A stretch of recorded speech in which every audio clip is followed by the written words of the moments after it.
Okay, everybody, we're going to start up in just a couple of minutes here. Thanks so much for all your time and patience. And just getting the live feed. Oh, we are live on New Orleans Jazz Museum Facebook page all day. We are streaming live.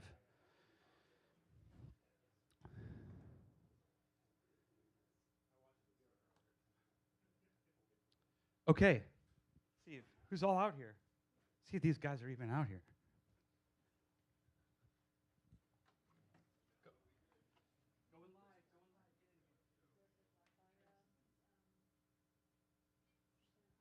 It's all my dudes. The philosophers who meet on Sunday don't even show up to the lecture. I'm just kidding. Okay, so do you guys want, okay, so here's what's up. I'm going to go for 30 minutes, going to talk about what I'm up to, the insanity, and then, but do you guys want my business pitch or do you want my anti-lecture? Yeah, right?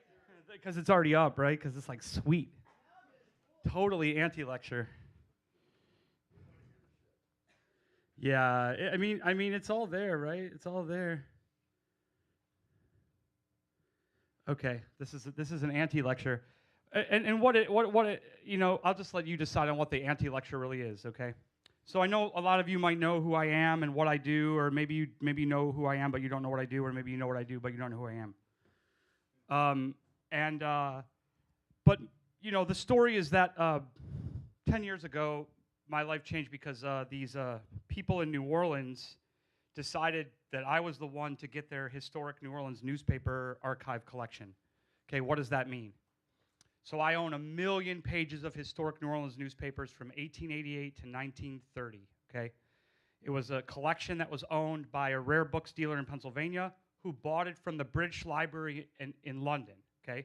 So I own the British Library's New Orleans newspaper archive from 1888 to 1930. I know that sounds crazy, but it's true. It was actually in a warehouse in 1944, and it was bombed by the Nazis. So the newspaper archive that I have in my studio uptown was in London during World War II, and was in a warehouse that survived a Nazi bombing. So that's true, okay? So this thing has literally survived going from here to New York, and then over to England, and then it made its way back, and then it was bombed, and then it made its way back to the United States, and then it was bought by one person, bought by another person, and then now I own it, okay? So it's 1,000,000 pages. So what do you do with that? And people who've known me a long time have always been like, well, you know, what are you going to do with that, right? And there's a lot of things that we can do with it. But the gist of it is that you first have to figure out what it is first, right? What do we have, okay? So let's talk about, and I'm going to give you a little bit of my lecture that I did at NOCA 2 weeks ago, okay, for high school kids. So let's think about 1888 to 1930, okay? The 1888 to 1930 is, if anyone knows history here, okay, there's a lot of things that didn't exist in 1888 that did exist in 1930. Let me tell you a few of them. Automobiles, aeroplanes, wireless communication, right? All those things didn't exist in 1888, but then they did in 1930. So 1888 to 1930 is literally the invention of the modern era as we know it. Why?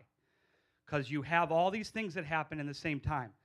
Automobiles allow you to traverse areas that you could never traverse before.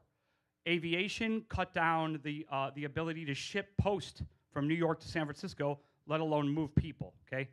Marconi, wireless communication. The word wireless appears in newspapers a lot in the 19-teens and 1920s, okay? People think that's a brand new word. It's a very old word, okay? Wireless communication. Optics, Carl Zeiss. You guys know what Zeiss is? Who Carl Zeiss is, okay? Zeiss optics, one of the best optics in the world, right? That ability, Zeiss shrunk the lens down, and people were able to carry a camera on them for the first time by the 1880s. They could take 12 photographs, okay? So then you had rich photography. You could do the f-stop. You could change essentially a lot more control over personal imaging, right? Not like go to a studio and have photographs, but this is personal photography. And then you have aviation, right? The Wright brothers flew for the first military test flights for the U.S. government in 1903, the French government in 1903. Little side note: the French ordered six aeroplanes, AEROPLANES, from the Wright brothers the month before the U.S. government did. So the Wright brothers were the first federal contract for aviation to the French first before the U.S. One month, okay? So you got airplanes, right? And then all of a sudden you take that Carl Zeiss lens and you put it in an airplane and you go up in the air, and then you can start to view the world from airplanes and you can look down. So all these things at the same time: automobiles, electricity, wireless communication, airplanes, optics. These things fundamentally changed the way that we move through the world differently in that era, okay? Automobiles, the great promise is that the great promise of automobiles is that you can traverse lands greater, okay? It was a big, if you look at the advertisements from automobiles, there might be some of them in there. Did you guys know New Orleans used to have a hippodrome? You could go roller skating.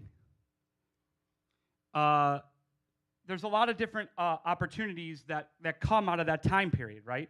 And so the archive is a mirror of those time periods. So in 1888, you had one-page, one-column advertisements. By 1890, you had two-column advertisements. By the mid-1890s, you had three-column advertisements, the first political cartoons.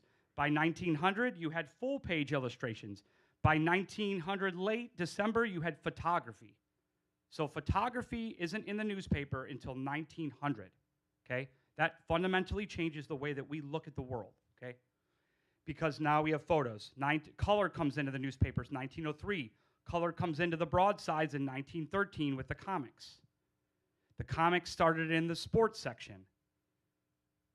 They were tips for betting on the horses when comics first happened, okay? Comics were something specific that was, artwork that showed up in the newspaper, okay? Anyone want some Pabst Abstract?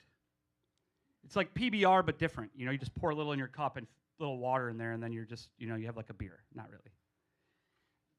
Here's some cool images of the Bayou St. John from about 1905. So the birth of this time period is the birth of newspapers as an industrial product, meaning it's finally getting there.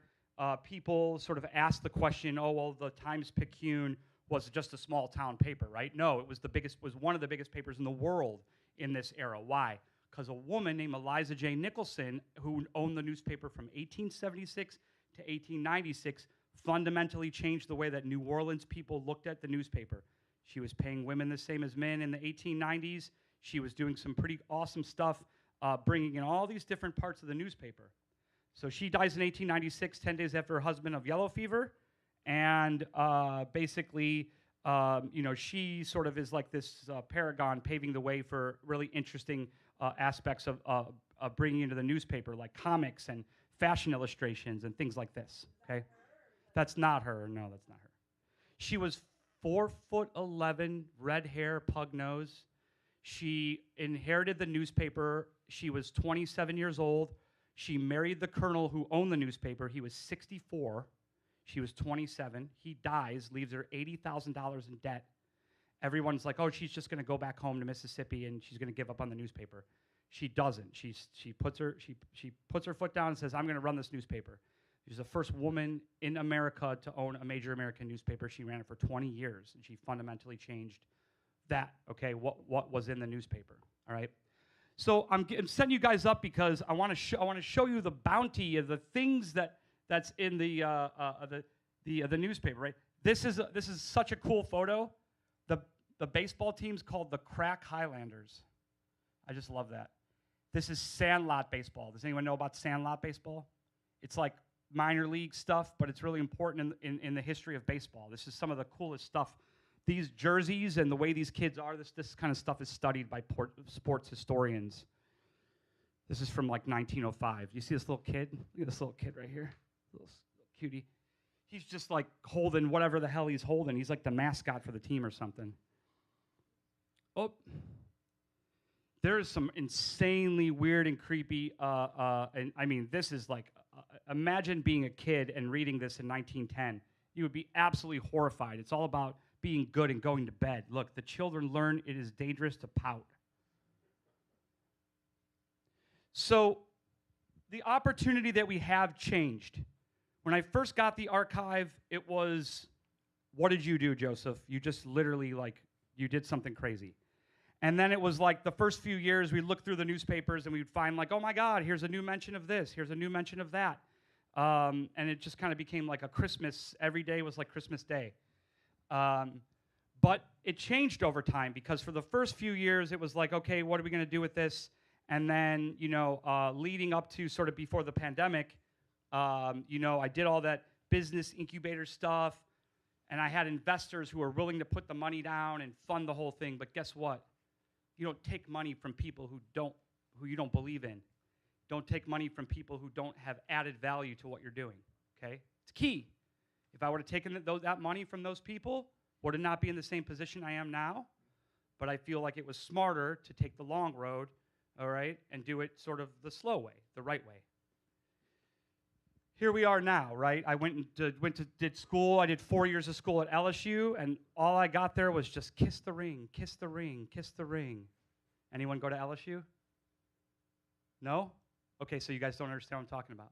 You guys know that LSU has like, they're not New Orleans, so they have that like inferiority complex. And so all they have is LSU. So when you go up there and you're a New Orleans person, they just look at you and they're like, kiss the ring, kiss the ring. It's kind of how it is up there. I don't know if anyone's ever had an experience at LSU, but that's very much how it is, especially at the doctoral level. Especially at the doctoral level. But here's some beauty spots in New Orleans. Here's Mr. Brando, the printer says. So the opportunity that changed was that the world changed. Everyone asks you when you're doing your pitch deck, oh, what problem are you solving? What problem are you solving? Well, sometimes you're solving a problem that nobody knew existed, right? And sometimes you end up solving two problems at once because you're in the right place at the right time. So everyone's asking, oh, this is funny, sorry. This is like the funniest slide of the whole thing. Swedish vibrator, anybody? Edgar Allan Poe, anybody? This is why it's an anti-lecture, by the way. I have like 140 slides here in this deck. So the opportunity that came up is that I went to school, and at the exact same time, all these words started coming into modern lexicon, like, training models and small language models and large language models and AI and machine learning and all these things that I was like learning about. And I was like, oh, wait, I have a massive newspaper archive. How does that work with all these different things, right? Well, it can work in a bunch of different ways because what has happened is we've done a ton of pilot projects, all sorts of different little pieces, little different like, hey, we're going to do a map. Hey, we're going to do this project. Hey, we're going to do this project. And we have gotten asks from data companies to send us little data sets to do tests. So we test this stuff. We run it through the data sets. We run it through the companies have sort of run our little data sets through their practice. And it turns out that our scans are incredible, believe that. Our scans are 99% searchable, okay? We can do meta tagging on the embeddings, whereas the existing newspaper archives that are accessible through the public library are 72 DPI only. And if you've ever tried to do any data crunching on 72 DPI microfilm, it's impossible.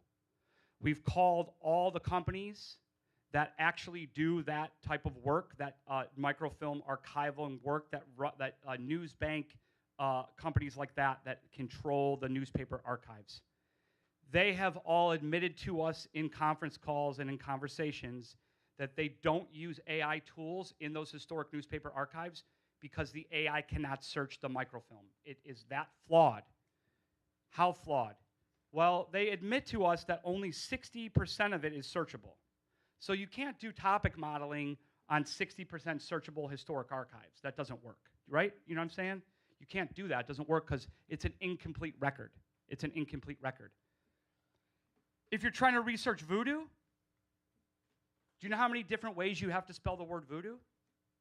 About 14 or 15 different ways of the spelling of the word voodoo. V-O-O-D-O-O, one word, two words, lowercase, uppercase, V-O-U-D-O-U, one word, two words, lowercase, uppercase, every Vodun, all these different permutations to get at the history of voodoo. And then you have to go search that in 5 or 6 different newspaper archives to even get the story, okay? Sometimes you'll read a book and you'll say, oh my God, it's a very convincing argument. But then you page to the back and you realize that that author only used one source, like one newspaper source. Well, there's a thing called editorial voice. And with editorial voice, and even more so back in the 1920s newspapers and earlier, you have to examine editorial voice because that is literally the political leaning of the newspaper and what they would report on and what they wouldn't report on, okay? I'm personally working on a historic book on the history of cannabis in Louisiana. In order for me to research that, there's 10 different words for cannabis in 1920 lexicon of the world, okay? I'm not going to tell you what they are. You can read my book. But one of them was Mary Warner. Mary Warner. It's what the kids called marijuana because they thought they were cool to be saying, hey, you want to go hang out with Mary Warner later? It was like a street language. Do you know what I mean? But that doesn't come up in the history books. These are the types of things that don't come up in history books.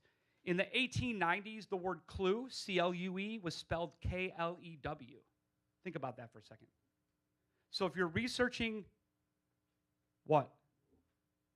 Police records and you know, crime and punishment, and you keep searching for C-L-U-E, you're not going to find it because it's K-L-E-W. In history, there's 3 things. There's known unknowns. This is a little Donald Rumsfeld, right? Yeah. Known unknowns, and unknown unknowns. Well, the unknown unknowns are really convincing, right?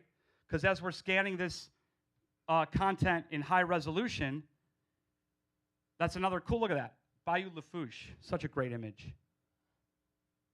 As you're scanning some of this stuff in high resolution, you realize that it's illuminating and revealing things that, you know, no human living has read, okay? So what's the opportunity here? What's the opportunity now?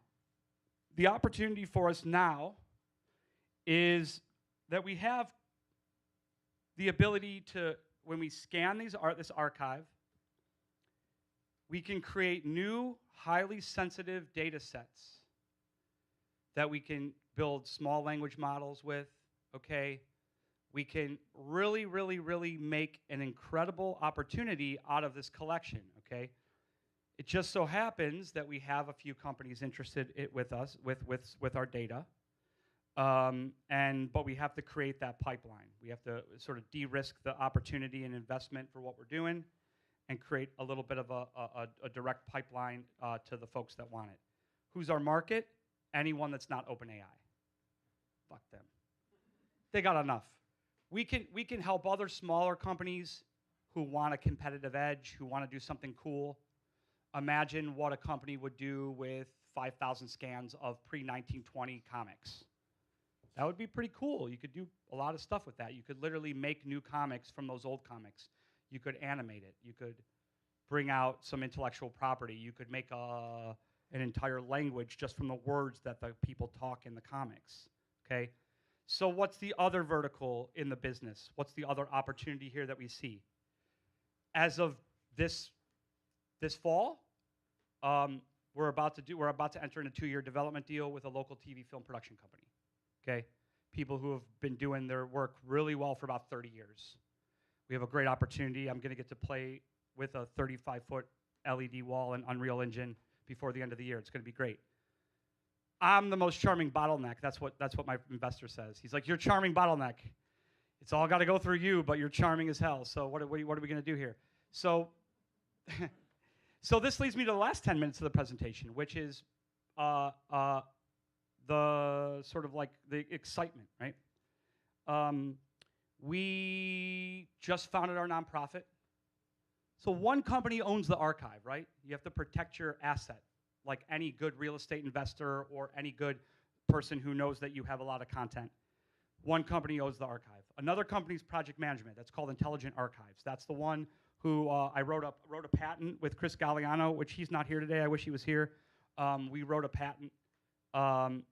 Basically, what the patent is when we put 1 million pages of historic archives into it, we're going to be able to talk to our little friend. We're going to be able to talk to the archive and do a bunch of great things, bunch of fantastic, interesting things with the collection. If you want to talk to me about the patent, I can talk to you about the patent.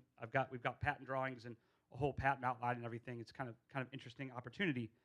But we put together a nonprofit, and the nonprofit's called Artifactor, and we just got $8,500 in grants. So we're super excited, literally just days ago. So that's the beginning of what we're going to do, what we're going to kind of break out, little small projects. My vision is this, is that I'm looking for contacts. I'm looking for connections. I'm looking for that connective tissue in the city. Yes, we're looking for money. We're not trying to raise a lot of cash. We're trying to raise a reasonable amount of money and hire a reasonable amount of people. All right. If you guys understand the juggernaut of intellectual property that we're sitting on with this collection, it's massive. Okay. And I'm talking just the TV and film stuff is just one little piece of it. Everything we're doing is moving through 360 deals. So publishing, merchandising, TV and film production, podcasting, all these different opportunities that we can create from this original content. I assure you there's so many people and so many interesting things in this collection that very few people, look at that, Hubig's pie ad this is like 1922. Pineapple, lemon, apple, peach, apricot, raisin, coconut. I want an apricot Hubig's. That sounds good, right? It's always when they come out with a new flavor, you're like, oh, wait, pumpkin? They have that now? And then you try to race to get the Hubig, although the Rendazzo pies are much better, I think. So the archive and Artifactor, we're looking for people who are interested in engaging with the archive. Not just, hey, I want to do an LLM. Hey, I want to build a model. Sabello and I were talking about something where we could train GPT-2 on a huge data set and maybe turn it into sort of like a query engine for French Quarter lore or whatever. But we're looking for people who are interested in working with us. And you might want to make money. You might want to do a fun project. You might want to do an art project. Whatever you're interested in, I want to hear about it, okay? And it's important because you might come in and say, hey, I want to use 100 of these comics for something. And then we have a scanner. We scan everything at double-sided, 30 seconds to scan, at double-sided 600 DPI. And we can run the scans in just an hour or two, and then you could have an insane data set to play with, okay, or some cool thing to play with. But I want people who are looking to make money too. Like if I had a young person right now that was interested in running the clothing company, the merchandising company, let me know. If you've got someone who's interested in that type of branding and that type of product launching, let me know, because we have so many opportunities right now with that alone. Okay, we have partners in Baton Rouge. We've got partners up in New England. We've got the guy who does all the screen printing for Snoop Dogg wanting to work with us because he came to see the archive. Once you come to see the archive, it changes your understanding of it completely. Once you see what 1 million pages looks like in a studio on O.C. Haley, it changes your understanding of what is in the archive and what's potential with it. So Artifactor exists to give opportunities for individuals through the archival, the data and the information in the collection. Have some conversations going on with Loyola. Have some conversations going on with Tulane for some pilots to write some curriculum for them. Maybe set up a little lab over at Loyola where it's like, oh, the design students are interested in participating. Oh, the business students are interested in the marketing of it. Oh, the computer science students are interested in another aspect of it. So I'm envisioning a lab at one of the universities. I would love to get that to LSU, but what happens at LSU? You got to kiss the ring. Maybe eventually, Johnny, you understand that more than anyone in this room, I think. But basically, if you're interested in engaging with a cultural collection, like I want this to be, the archive really can be an economic driver for New Orleans. It can be an economic driver for an individual business that wants a chunk of the data, okay? If you have a company or you have a business that might want to jazz out on a pilot with us, please. We've already done some cool stuff with John Snow Labs. We did a pilot with them, okay? They love the data. They wanted more. They're like, send us more. And we're like, oh, let's have a conversation first, which we have. But we're just sort of inching it forward, moving it forward one step at a time. But right now is a great opportunity, okay? We're going to move into the capital raise. We're going to move into the capital raise portion of the business. And we're going to use some of that money to develop the incubator.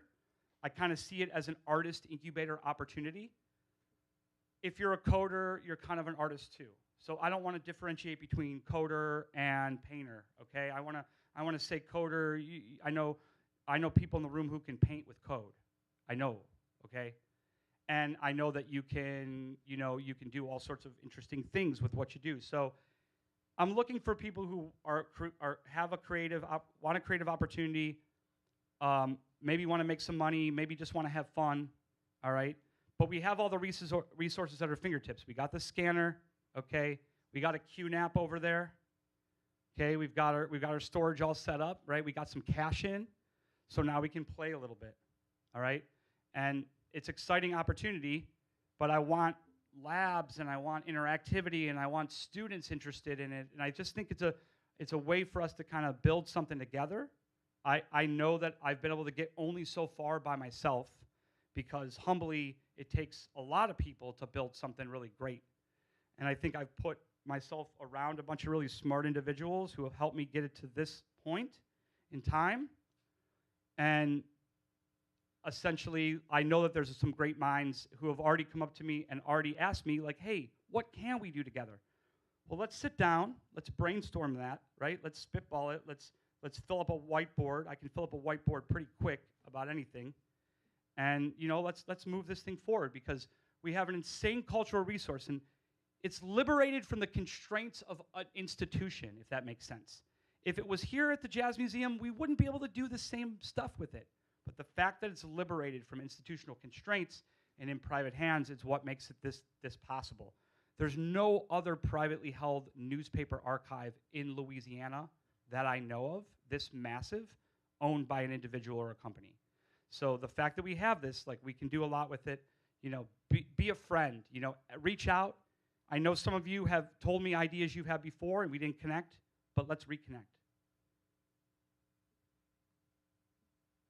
I'm grateful for this conference because when we first started this, Blake and I, at the coffee shop, we had no idea what we're getting into, but we knew that AI was going to be a lens that we wanted to use to have larger conversations about a bunch of different stuff. And so I'm glad that we've been able to pull this conference together, and that people like you come out, and that I noticed that nobody here is interested in what the tech bros out west is necessarily like making a huge dollar amount, but it seems like we're all really we're curious about where all of this is going. So let's go there together.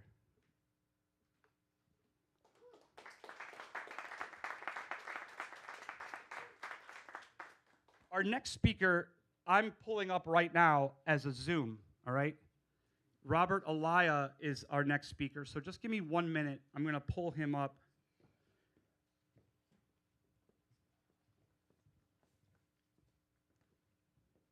Oh, yeah.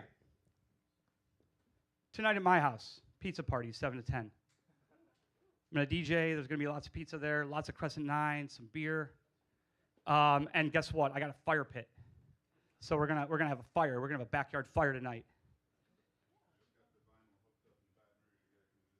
Yeah, I got plenty of vinyl. Anyone who's been to my house knows that we're not short for vinyl.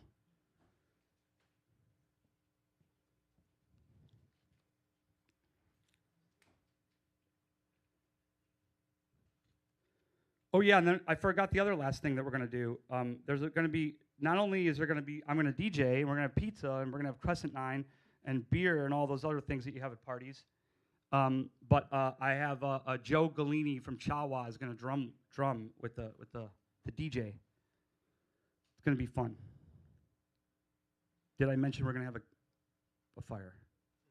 It's supposed to be cold tonight.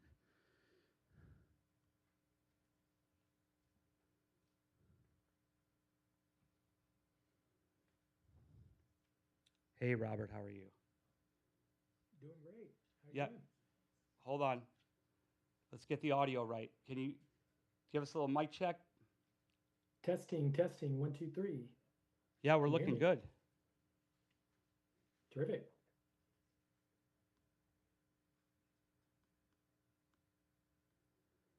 Let's see. Let me see if I can do a share here.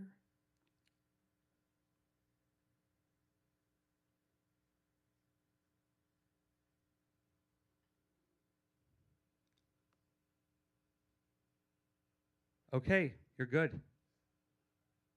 Okay, and you can hear me, see the screen. Perfect. Oh, sorry. Hold on, hold on. What happened? There it is. Okay, we're good. Okay, terrific. Thank you for accommodating the Zoom today. Apologies to anyone there. I really wanted to be there. Unfortunately, an urgent work requirement pulled me away, but very grateful to have the ability to share this right now. I'm Robert Ayala, and I live here in Baton Rouge. I guess y'all are in New Orleans, though. I've been in New Orleans I'm sorry, in Louisiana for about 9 years now. Uh, got a couple of kids who were born here, and I run a venture out of the LSU Innovation Park. We focus on data analytics, artificial intelligence, and digital transformation, working with companies of all different sizes, as well as government, private sector, and nonprofits. To give you a little background on me, I've spent about 25 plus years working in technology. The first almost 20 years was at Austin, Texas, most of which was at Dell Computer Corporation.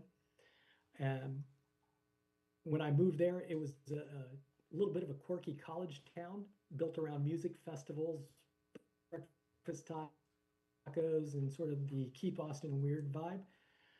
But over the years, innovation really became its fuel. Startups multiplied, major tech companies arrived, and there was a culture of experimentation that pushed the city to really grow. Uh, and after leaving there, I actually went to work for Walmart in Bentonville, Arkansas. And it was a much smaller and quieter environment, but it was also pulsing with a similar sense of movement. Bentonville was undergoing its own transformation that was really driven around the logistics and retail innovation from the Walmart ecosystem. And the mindset was very strategic and relentless forward looking, using technology, data, and global scale to compete. So you could feel the momentum. And it taught me that a city didn't have to be big to think big. And then I'll fast forward to 2015, where I moved here to Baton Rouge, Louisiana. And Baton Rouge was actually not in the middle of a transformation on that in that point. It was sort of anchored in tradition and deep relationships and a strong sense of identity. And a lot of the decision making seemed more rooted in history than in disruption. And Louisiana, more broadly, embodies that culture and the values that values continuity. Uh, and tradition is a wonderful foundation, and it's something I've learned to really love since I moved to Louisiana. Again, my kids were born here, so it's home for me now. But tradition can also not only serve as a strong foundation, but in some instances, it can actually serve as an anchor. And what I'm going to talk to you about today is how Louisiana faces some tough challenges, some of the toughest challenges in the country, and how the old playbook isn't enough anymore, and how we're at a consequential moment in history where every state, every company, every community is being reshaped by data and intelligence. And some are adapting and others are waiting. And Louisiana has an incredible opportunity in front of us, and we can't afford to wait. So I'm going to start off by showing a slide that changed my life about 8 years ago. Um, it's around the social determinants of health framework, and it explains something that I had felt for years but could never really articulate. And it's that people are not broken, systems are broken, and that outcomes are not random, they're actually pretty predictable. And if they're predictable, that means they're changeable. So, in breaking down this framework, um, most people assume that health outcomes come from medical care. Do you have a good hospital? Do you have good insurance? Do you have good doctors? But what the model tells you is that that really only accounts for about 10 to 11% of your overall outcomes. The real drivers are everything outside of the hospital. It's your physical environment, it's your individual behavior, your social circumstances, and your genetics and biology. So it really shows that health has very little to do with clinical care and everything to do with everyday life. So the neighborhood you live in, the transportation you have access to, the food you can afford, and the safety of your environment and the stress that carries.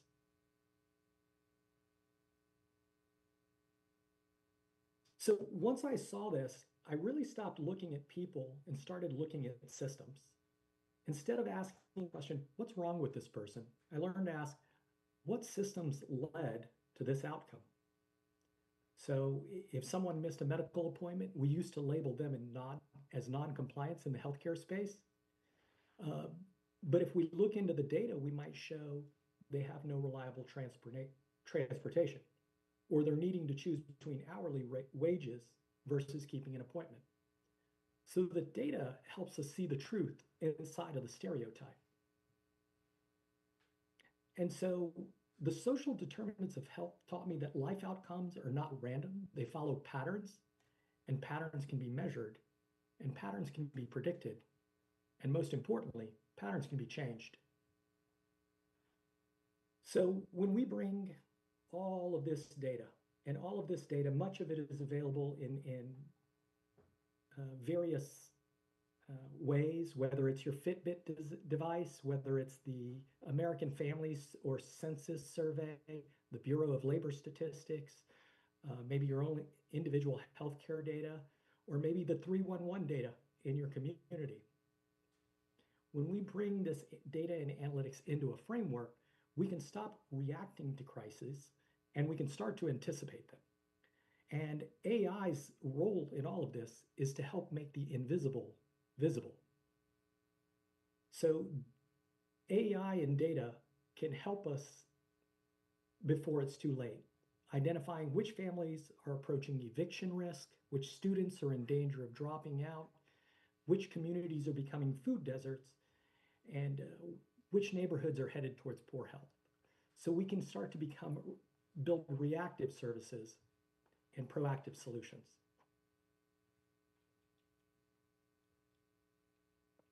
Also, what you'll start to see as you understand all of the elements is that the social determinants of health are really the social determinants of everything. What is the likelihood of getting a good job? What is the likelihood of being able to buy a house? What's the likelihood of having enough money when you retire? All of these play into that. And so now I want to talk a little bit about why there's that sense of urgency within Louisiana right now, and why we're at an incredible opportunity.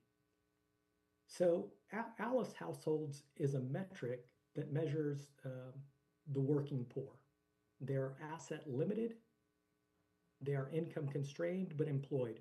These are people who make more than the poverty level. So they don't get assistance from the government, but they're often working multiple jobs, and they're often balancing a decision between paying a light bill and a water bill, groceries or gas. So at the very bottom, you have the struggling to survive. These are the people that are in the poverty level. For those of you who may not know, the poverty level for a family of four in the United States is $31,000. I'm going to say that again. The poverty level for a family of four is $31,000, meaning if you make more than $31,000 and you have four children, you are not eligible for federal government assistance. What the ALICE metric does is it measures everyone who makes more than that poverty level, but not enough to meet the basic needs based on the community they live in. What is the housing cost? What is the price of rent? What is the price of groceries? And what this chart will show you is that from 2010 to 2023, Louisiana increased by about 111,000 households, roughly, 450,000 people.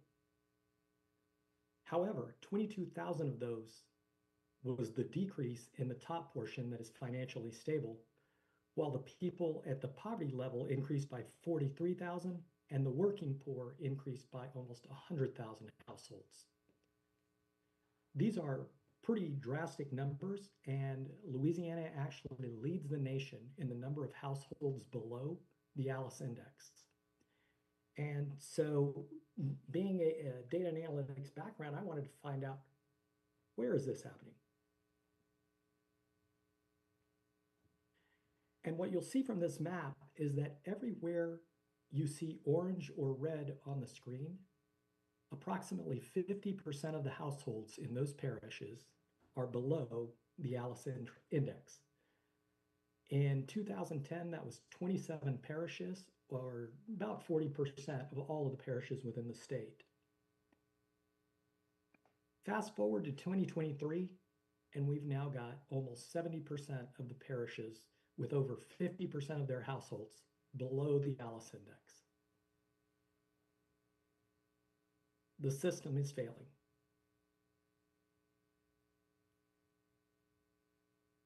So Louisiana ranks near the bottom in economic opportunity, education, infrastructure, and health. You can go through any number of different national rankings, and it's a pretty consistently sits somewhere near 48th, 49th, and 50. And it's not because we lack good people, it's because we lack good systems. So that's sort of the bad news. And I'll talk a little bit now about the good news. We are now in the age of AI and digital transformation, and it's creating a unique opportunity for us to progress. Every major leap in human progress was enabled by a breakthrough that democratized access on some level. So the printing press, before the printing press came along, knowledge was controlled by the elite. A single book took months to create. Gutenberg's inventions collapsed the cost of information. Suddenly, knowledge belonged to everyone who had the privilege of a book. But giving people access to books wasn't enough. We needed mass literacy, systems that taught people how to learn. So the education system scaled human potential, not just the information. What followed over the next century was more along the lines of the scientific revolution, where the scientific method did something very profound in that it democratized truth. Anyone, regardless of class or geography, could observe, test, challenge, and contribute to human knowledge. Then had the Industrial Revolution, which democratized productions. Factories transformed scarcity into abundance, and we stopped relying solely on human strength and started relying on engineered capabilities. I jumped to the digital revolution, but it's worth noting the communication revolution that fell in between, where we started to globalize and close distance with tools like televisions, radios, all different forms of mass media. But then going into the digital revolution, computers and the internet moved geography from communication. Distance no longer determines opportunities. And that brings us to where we are today in the intelligence revolution. It is perhaps the most profound shift yet, in that what once required departments and data teams and research labs and design studios and analysts can now be done by small teams, even individuals, augmented by intelligent systems. For the first time in human history, you don't have to know how to do something in order to do it. You just have to know what needs to be done. AI handles the how. So the reason for going through this is just to emphasize that at each of these points in some sort of transformative technology change in human society, it has changed economies, It has changed who the winners are, and it has changed who the losers are, who gets left behind. The Industrial Revolution has had a profound impact and benefit to Louisiana for almost over a century. But as we now move into the intelligence uh, revolution, it's not just a technology moment, it's a strategic opportunity to reset our economic power. In previous revolutions, advantage went to those with the largest factories, the deepest pockets, and the biggest population centers. This advantage ceases to be an advantage if we use data technology and AI properly. Small teams can now build what large organizations used to be able to build. That is a massive opportunity for Louisiana. We don't have to compete with Silicon Valley on capital. We can compete on speed, courage, and community alignment.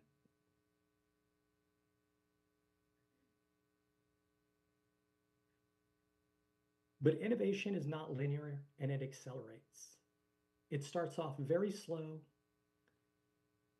speeds up very quickly, and then once it reaches a point of maturity, it slows down again. And so, if you look at where we are in terms of the adoption of AI, we've reached that point where it started to accelerate. And so the urgency is within our community to start leveraging it for innovation to drive meaningful change in our community.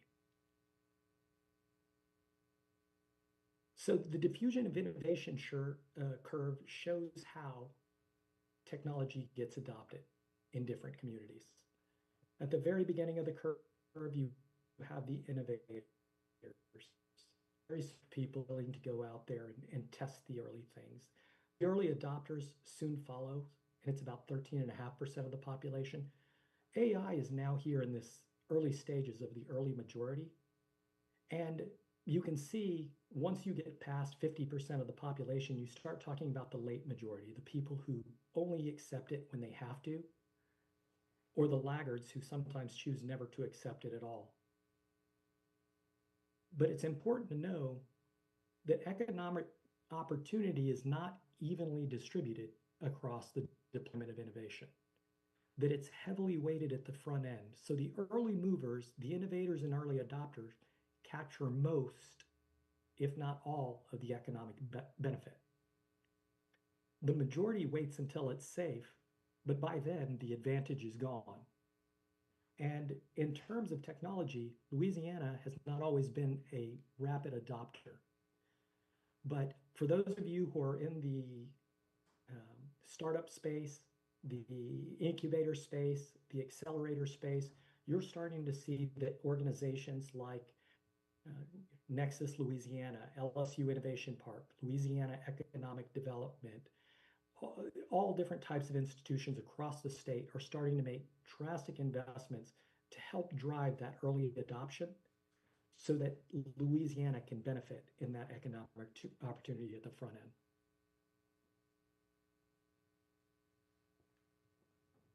Through the Executive in Residence program at LSU Innovation Park, Data Samurai is working with emerging companies and entrepreneurs launching digital systems, data analytics, and AI.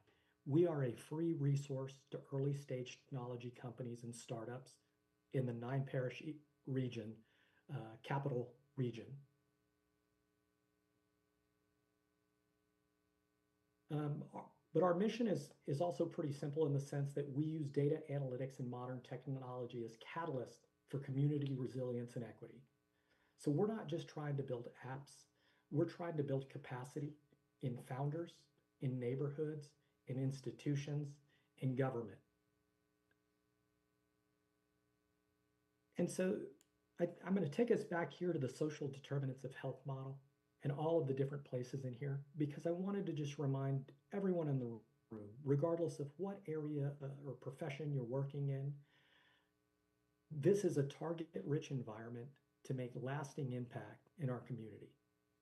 Louisiana caught the Industrial Revolution, and it made a profound impact on our state. We were perhaps late adopters in digital revolution, and we don't need to miss the intelligence revolution. Louisiana is not too late. It is the right time if we choose action. And that action, that real big question in front of us is not, will AI change everything? It really already has. The real question is, who will it change everything for? Will it be built outside Louisiana and applied to us? Or will it be built inside Louisiana and led by us? So the future will not be given to us because we deserve it. It will be won because we designed it. If you'd like to follow up with me, feel free to grab these QR codes. We're very passionate about driving change and helping organizations, nonprofits, local government, small, medium business implement data analytics and artificial intelligence to bend the curve in Louisiana. Thank you.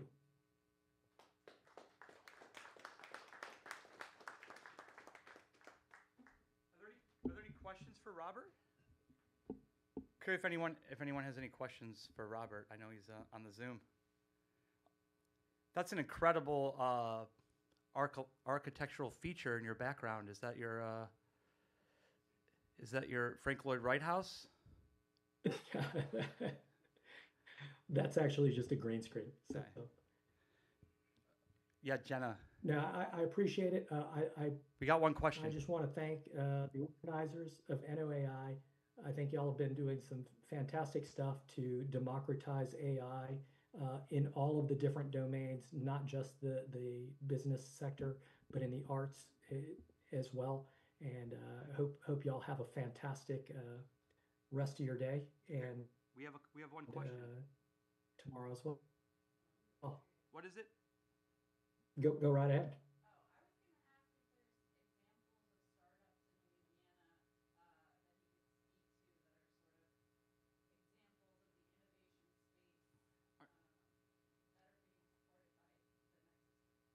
Can you speak to any startups right now who are just the paragons of innovation that you're really?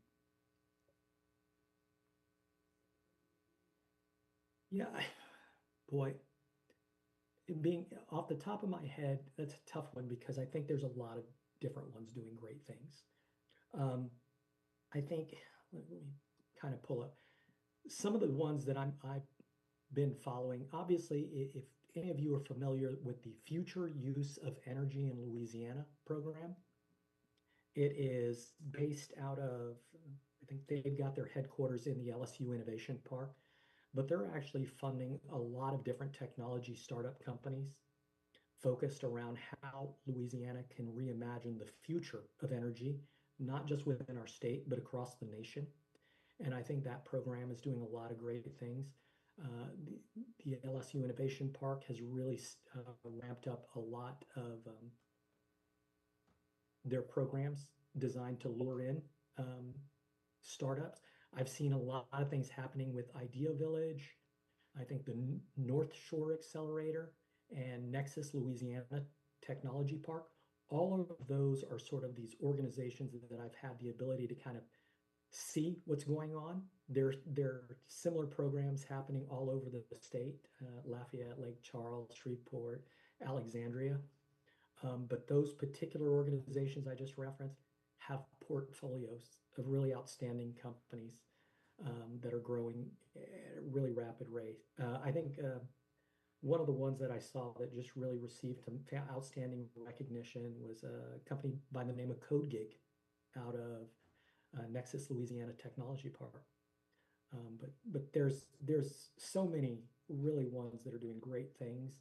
And once you get tied in to the communities or get access to meeting people in those accelerators, you'll find out that it's a very small community and it has very a welcoming environment.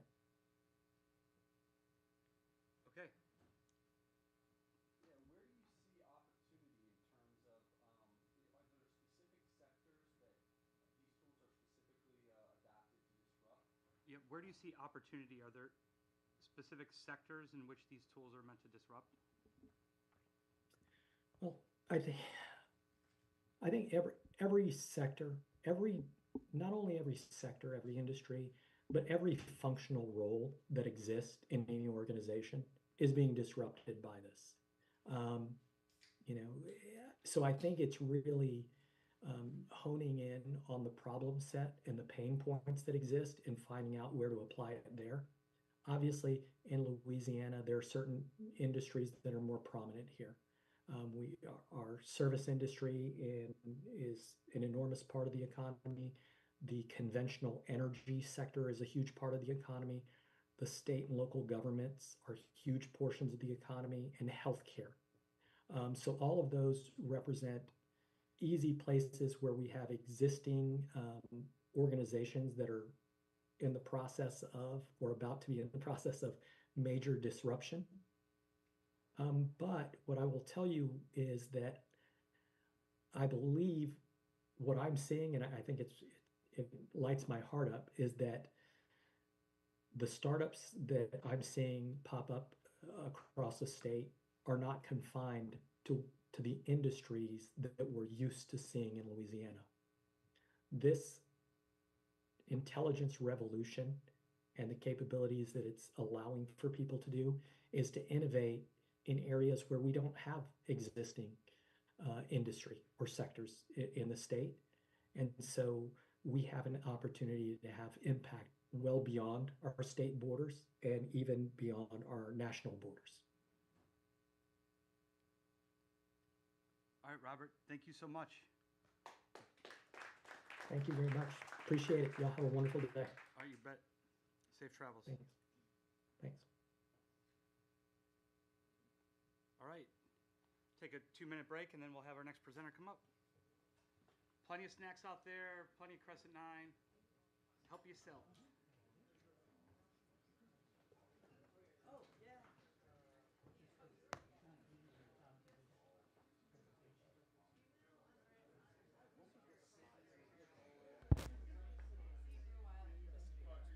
Sounds so familiar, yeah.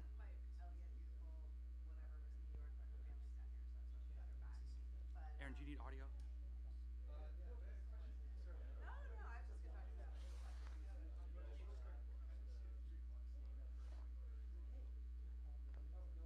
can go right now. 3. Does it say 3:30? Did he just go for an hour though? Maybe he was supposed to, but he just. He did only go for a half hour. We'll work it. We'll work it. Oh right, yeah. We'll work it. Just go ahead. I'm fine. If that's fine with you. Might as well go early, right? I guess Robert only did go for a half hour. Okay. Oh, Corey Colwald's here. Yeah, you can do 30 minutes. We'll throw Corey in. Yeah, we had someone submit a presentation this morning.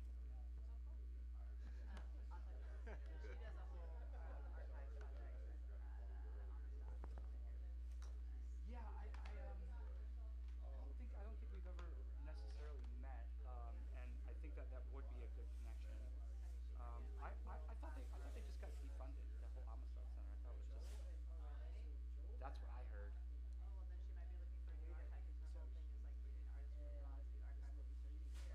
Well,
right, I'd like to introduce our next speaker. It's me. Hi. Hey, Aaron Cloud, everybody. Thanks. Hi, thanks for inviting me and letting me speak. I was here last year. I'll give like an updated version of this. So if you were here last year, it should be at least somewhat new. My name's Aaron. I'm a professor of computer science over at Tulane. Born and raised here in the city, went away for school, spent some time in some tech industry briefly, and then came back in 2020 to join Tulane's relatively new and growing computer science department. And I've been working in AI since grad school 20 years ago. So it's an exciting time. And part of what I and colleagues have been trying to figure out is how can academia contribute and collaborate outside the ivory tower to solve problems using AI, right? I think of it as there's this kind of giant battleship of academic research, right? We go out there, we write publications, we get federal grants, and the fun part of the job to me is we kind of get to pick what we work on. I mean, of course, it has to be fundable by some definition of fundable, but there's a lot of latitude there, right? And so part of what we're trying to figure out is how can we kind of design a research program, especially in this age of AI, where, as many speakers have probably talked about, right, the barrier to entry of building things with AI is dropping to the floor, right? I think the last speaker said something about we don't need to know how to build things, we just need to know what to build, which as an engineer is scary, right? Because we care about the how quite a bit. So if that bar is dropping, then how do we design responsibly? How do we make sure the things we're designing are useful and not harmful and not wasteful, and et cetera, et cetera? And that's a challenge faced, of course, in every design field ever. So what we've been working on at Tulane, so we have a center we call the Center for Community Engaged AI. And it's myself, Nick Matei here in the audience, a fellow computer scientist at Tulane. We've got sociologists, economists, public health researchers, trying to bring together kind of very different perspectives on building systems with community input. Computer science historically has not been great at that aspect. Whereas if you think about folks in public health, they've also not been great, but they've learned from their mistakes from 100 years ago, right? And so there's kind of these different discipline perspectives on how to kind of build these things in conjunction with non-academics.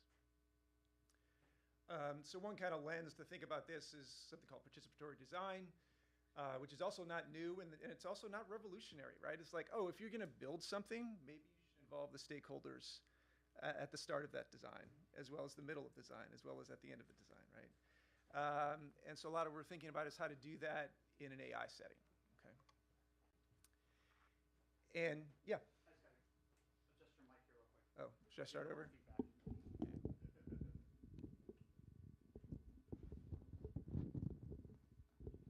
Am I too close? Yeah, I think you're all right. No, you're good. Good, thank you. Get up in there a little bit. Well, Let's hear it. just get real close. Hey, everybody. Yeah, Welcome to the 5 o'clock hour.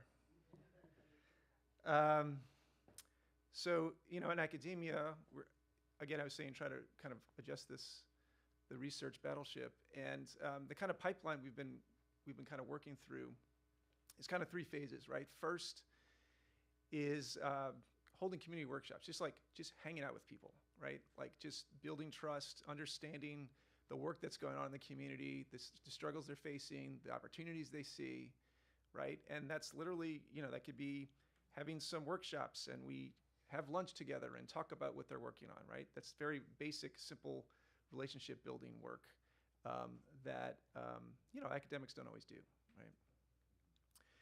The second thing, and another reason this is I think Tulane is well suited to this type of work.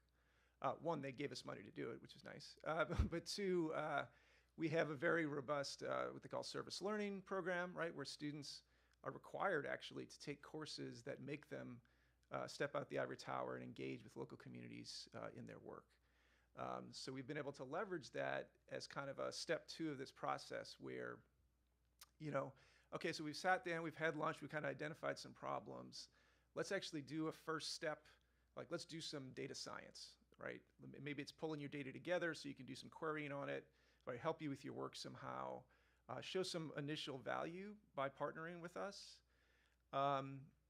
as well as kind of developing that trust. And then the third step, which I kind of started with, alluded to, right, is, well, how do you grow those partnerships? How do you make it sustainable for an academic who is not incentivized really to do this kind of work to make it sustainable? And so that, again, means going out and trying to secure larger funding amounts to grow the team, to add PhD students, postdocs to work on this, so that we can really start to try to build something bigger and more ambitious. So that's kind of how we've been thinking about things over here. So today I just wanted to briefly, in my time allotment, just mention kind of 3 different projects that I think fall under this umbrella. And these are all kind of in progress. Nothing's solved here, right? Just to give you a sense of what we've been working on. So the first one was with CourtWatch NOLA. Some of you may know their work. Very great organization that, you know, as a data scientist, it hits home for me, right? Because they're like, we just want to observe what's happening. Like, so they send in people to every section of court, take notes, fill out forms so they can track kind of what's been going on in the court, what's been going well, what's been going not so well, any trends they're noticing that they can raise awareness around. And so we've been working with them for quite a while now, a few years, and that's why you see so many names up there. Many of them are the students working on those service learning projects I mentioned. But we're also fortunate to receive a National Science Foundation grant to grow this project, bringing on other experts, legal experts, criminology scholars, as well as students and postdocs. And so what are we doing? So, I mean, the main goal is to provide data and AI tools to help anyone, right? Victims, defendants, attorneys, nonprofits, general public, more easily understand, query, and oversee cases in Orleans criminal court.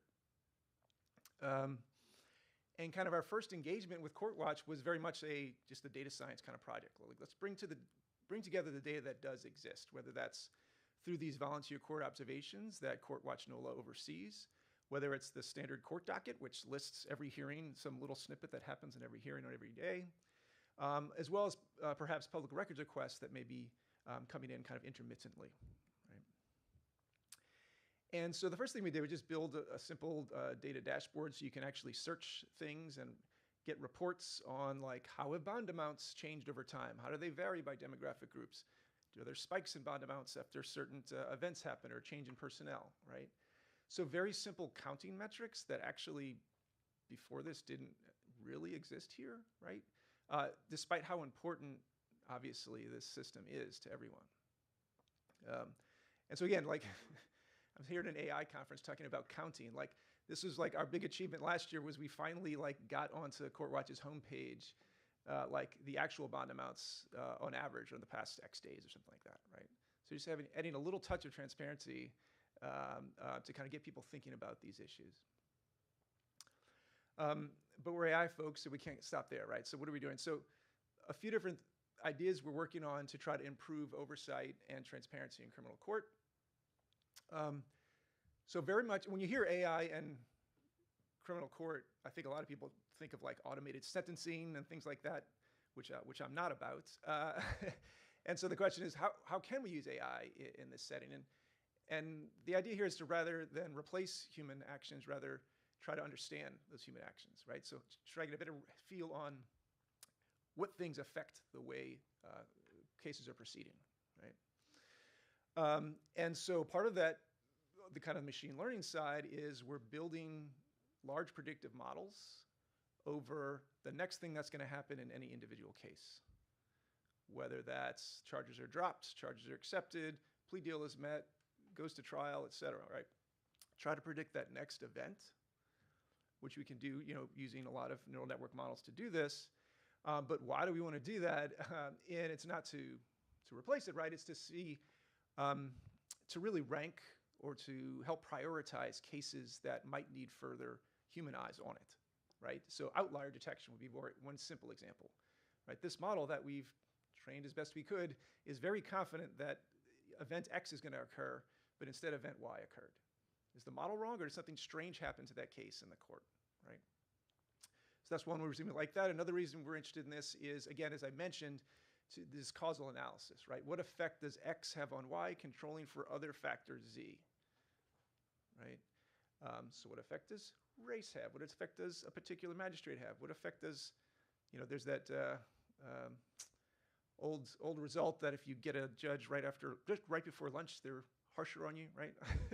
So in fact, magistrate is all after lunch, so we can't really do that for magistrate court. But things like that, right? How can you measure and quantify those in a rigorous way over time is what we're interested in.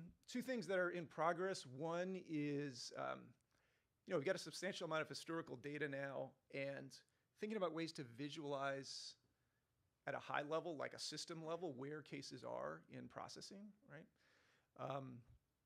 So, as you know, there's a lot of time spent incarcerated pre-trial. And so this would be one way to measure, to surface those measurements.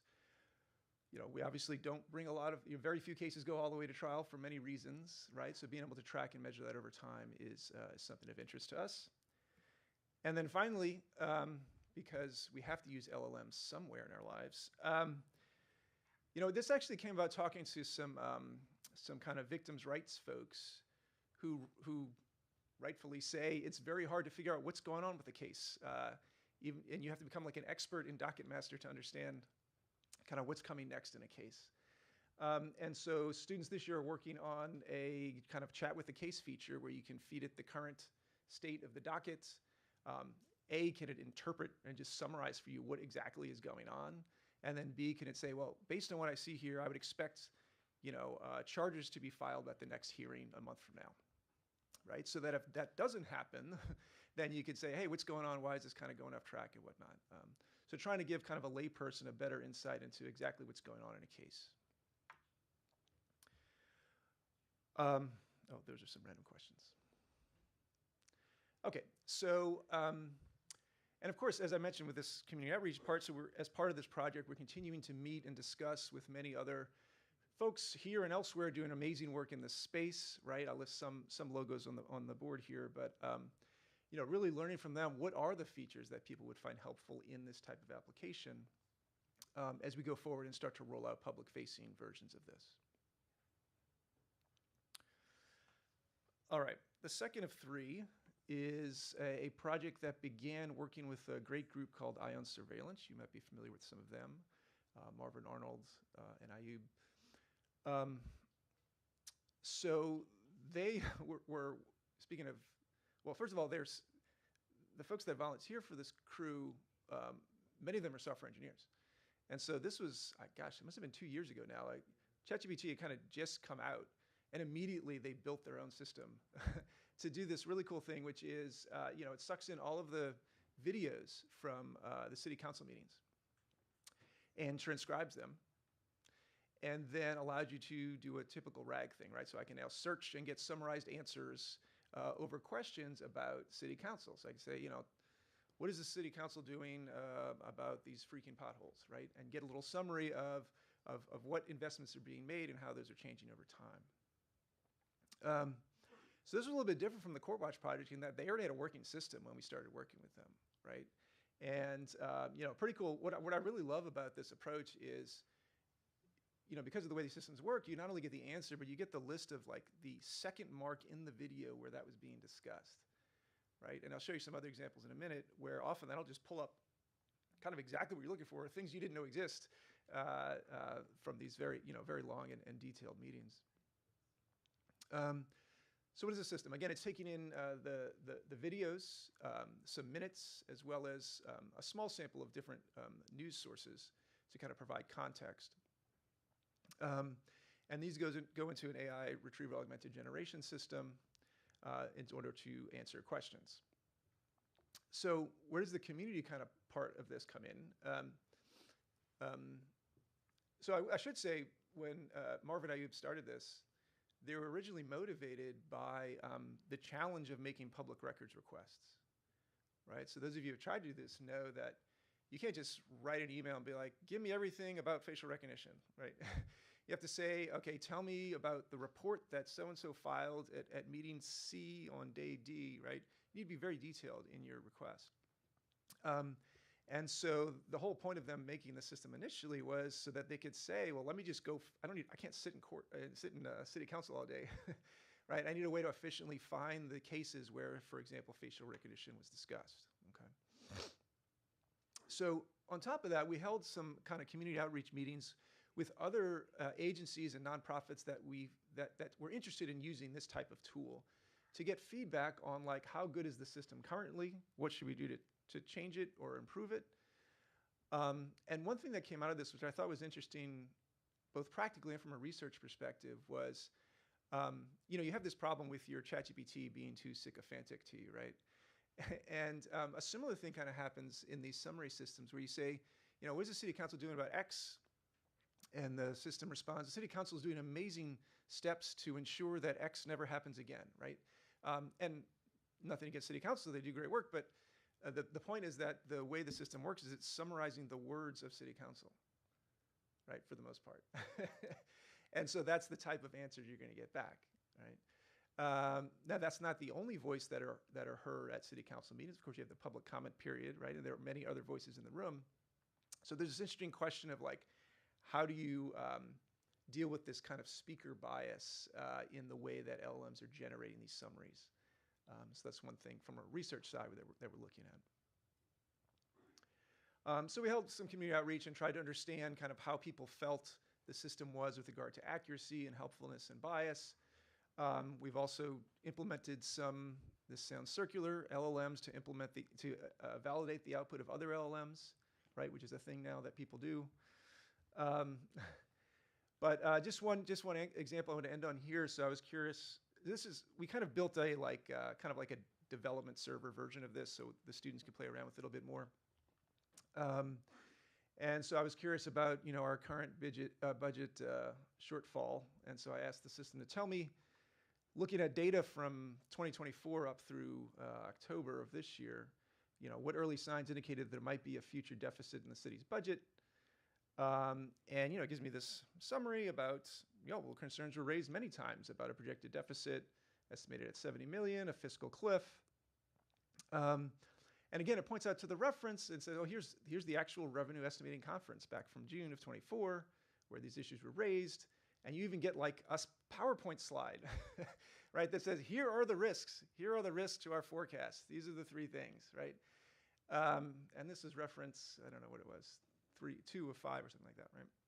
So anyway, just as a tool to help kind of lay people who cannot be at every city council meeting, who may not be able to digest, I know I can't digest everything that goes on at those city council meetings. I think tools like this are just really helpful to help people engage more with their city and understand kind of what's happening while not spending all day downtown.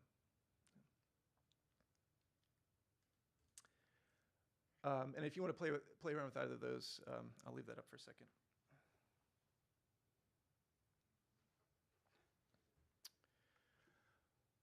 Okay. And then the last example is vaporware at the moment, but I'll describe it anyway. And this has to do with large language models for patient education. So the partner here is DePaul Community Health Centers. You guys may know about them. They do amazing work in diabetes, well, in many things, but particularly in this application, diabetes-related education. So if you have diabetes, managing that care and dealing with risks to future adverse health outcomes, right? Cardiovascular disease, kidney disease, et cetera, that may be follow-on from that. So this is a new project, NIH-funded project in partner with DePaul, our folks from our School of Medicine and Public Health, as well as colleagues at UL Lafayette. And the idea is to build a conversational health agent, so an LLM you can talk to about your health, which is always scary. And I always wonder, like, it seems strange to me that there's a lot of momentum, as you probably know, in the AI plus health space. And they're like diving in with both feet. And it always seems crazy to me, like we're still having trouble, like, I don't know, buying movie tickets with these things, and we're jumping straight into like patient health things. But here we are anyway. And I think again here, that's why that participatory design thing I was talking about is so important, especially in something that's patient facing, right? And so important as obviously your health and your healthcare. So part of the premise here, and I'll share this little system picture, is that people have been building predictive models for health for a long time, right? A very long time. And I don't know about you, but when I go to the doctor, I get the oh, you're of a certain age now, you're now in this risk bracket, your heart attack probability is now X percent instead of X minus 4% or something like that. And I don't really know what to do with that as a patient. And I think the clinicians are in a tough spot trying to explain that to people, especially if they're explaining it to annoying computer scientists. They're like, well, what model is this based on? You know, they don't want to hear that. So part of the idea behind this project was, well, let's try to connect these risk models, which people have been working on for a long time, with obviously the medical records themselves for that individual patient, along with, there's a lot of well-developed kind of patient resources that folks at DePaul, for example, work through with their patients to say, okay, this is how we're going to manage your care. These are the risks. These are the things to avoid, et cetera. So trying to bring those three pieces of information together into a single interface so that, patients, for example, who may have monthly visits to help manage their care now have another interface, another touch point that they can communicate with to understand how their behaviors, et cetera, are affecting their health kind of in real time, right? Because they can chat with this bot. While at the same time, you see the faceless provider is on this page as well. They should, of course, be very dialed into this. It's their patients. They need to know what this thing is saying. They need oversight of how this thing is working. So if I want to know things like, why am I at high risk for cardiovascular disease? How will reducing my blood pressure change life expectancy? Or how would weight loss influence my blood pressure, right? These kind of like, I think we probably all at this point asked ChatGPT something about health by now, right? But having it very individualized, personalized, and based on, real medical literature. And so the way we're going out building this thing is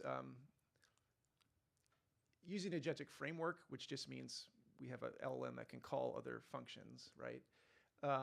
And those functions that it's calling include, just like the city council thing, the retrieval augmented generation in order to draw information from the educational literature and that person's health records, as well as to call out to these predictive models I was describing, right? So now I'm going to run the predictive model with slightly different inputs and look at the outputs and tell the patient/user, like, oh, if this changes by this amount, the model predicts this change, right?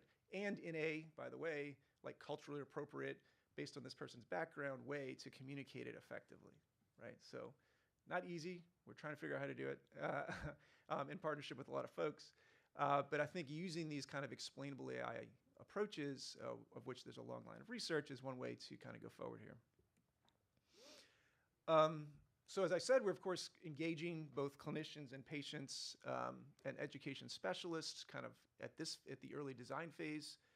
We'll continue to engage as we refine the prototype. And then our goal is to have a pilot study with around 50 patients from both DePaul and Tulane clinics to look at pre-post kind of both engagement with their own health, like with their knowledge of diabetes risk, et cetera, as well as their engagement with AI and healthcare overall. Like, do they trust it? Does it seem like a reasonable thing? Like, how would they change it, right? And as I alluded to, right, safety is huge here, right? Like, if my, city council chatbot leads you astray, it might not be the end of the world, but things are higher stakes here in health. And again, there's a lot of work on this. Nobody has like perfect answers here, right? But simple things you can do, limiting the scope of this thing to make sure it's educational and not diagnostic. Grounding the generation, again, meaning you can cite to the specific line or piece of your medical record that's being used to generate this answer. Simple content filters to remove offensive or medical risky kind of statements, tailoring to education levels, and then refusing and routing to healthcare providers when needed. These are all important steps. Okay, so those are my kind of three examples, and I guess I'll just conclude by saying that I'm really excited, obviously, to be in the space, as I'm sure all of you in this room are as well. I think academia has a really important role to play here. We've got great folks, at Tulane and all across the state who are really, at the cutting edge of a lot of this work. And I'm just really looking for other ways to help academics reach out into the world, and I think this is a great community for us to reach out to. I will also add, we are hiring. Any AI engineers out there? We're always looking for more AI engineers. We have a number of different projects. We put them on, including in the startup and innovation space. So if you're interested in any of that, feel free to grab me and we can talk. All right, thanks.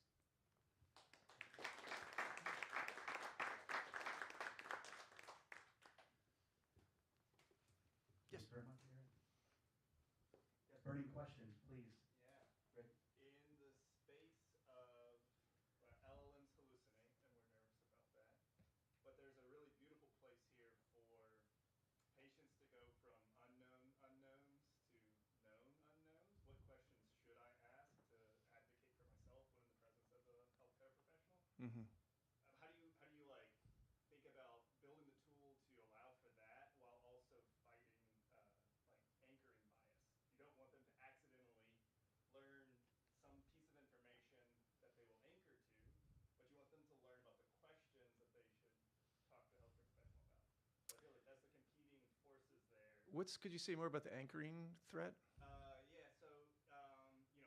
So what happens if I eat sugar every weekend, and then they hear this piece of information, like, oh well, that's actually not the right way to think about it because of this other risk framework.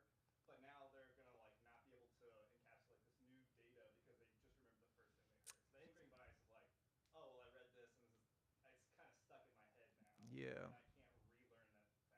That's a tough question. No, I like that question. I mean, and I think engaging like cognitive psychologists kind of thinking around this, there's a lot of issues with the way these things are framed when they're coming from the chatbot, right? But I think there's some work to try to, right, like using LLMs for brainstorming or creative work is kind of one branch of that, where it's like the way the system frames things is such that it says, well, here's one way of thinking of it, and here's another way of thinking of it, and if your goal is this, et cetera. So you get a little bit into the whataboutism answers, which gets wishy-washy, but I think there's a lot simple things just in the way answers are framed that encourage more exploration rather than like, and that's the end all, especially in medicine, right, where everything is kind of being explored.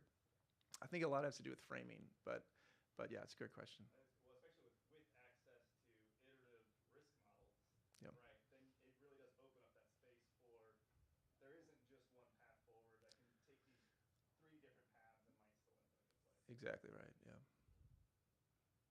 Yeah. Yeah, I was wondering, do you anticipate any pushback from doctors or nurses because you're effectively handing people a really detailed version of WebMD that now they have citations, and that's one of the like the largest pain points in the subjective metrics for doctors is patients who feel that they have the answer to their. I mean, sort of exactly what you were saying as well. It's I read on Google that. a lot of Yeah. and I think it's a great thing that you're doing, but are you anticipating any pushback from people, especially in the community health center, who are like, we got to see these people, there's a lot of people in the waiting room, we're already bound up? Well, I mean, yes, for sure, there will be pushback. I will say, obviously, the people we're engaged with, they're self-selected into this project, so the clinicians are already on board there.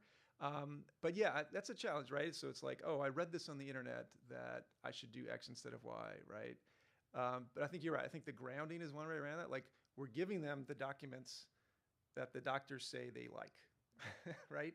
It's not just all of the internet. So that's one way to limit the scope there. But also, I mean, the clinicians are going to be involved in the creation of the system, and they're like, well, just never. and there's an open question about how do they have control exactly, right? What's the best way to frame that? But yeah, I think that's going to be a challenge with all of healthcare. I will say, I mean, I've also talked to like folks at Ochsner who were very forward thinking around AI, and I think there's a lot of clinicians who are happy, who want this to see this happen for like time saving purposes, but they're also worried about like alert fatigue and like how many chatbots are here, or whatever. But to the extent that it can be both framed and realized as a time saving while maximizing health outcomes effort, I think people will be on board. Yeah. You have one? Yeah. Maybe one more. I was curious because healthcare has been a place that has really allowed data science in general to thrive. And there's been a lot of really great data science models that have come from the healthcare industry and a lot of models active in the healthcare industry as agents for LLMs, right? Is there any effort to integrate a lot of that with the LLM approach as well? So like other data science approaches coming out of healthcare. Yeah, I mean, I guess I think of the risk modeling as one of the example of that, right? Like, so again, they have all these alerts, they have all these risk models kind of all over the hospital system.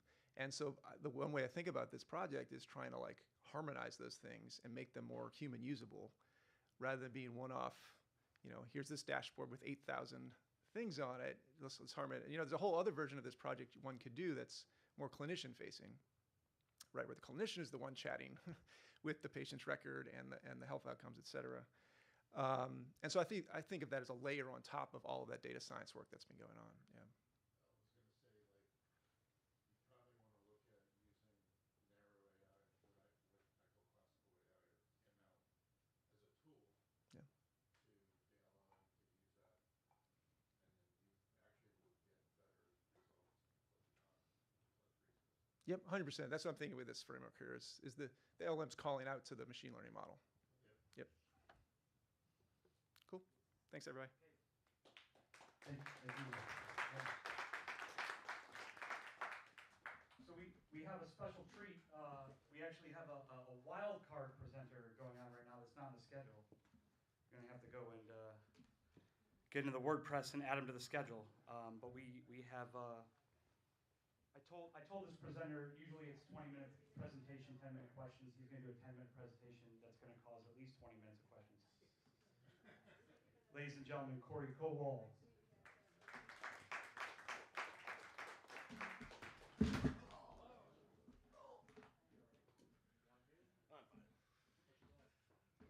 All right. I'm fine. So, this is a cursory introduction to understanding. Understanding, unlike the precipitate of information, is actionable. So, when you have understanding, your say, use of the understanding of the altitude of the step gets translated into corresponding behavior of clearing such an obstacle.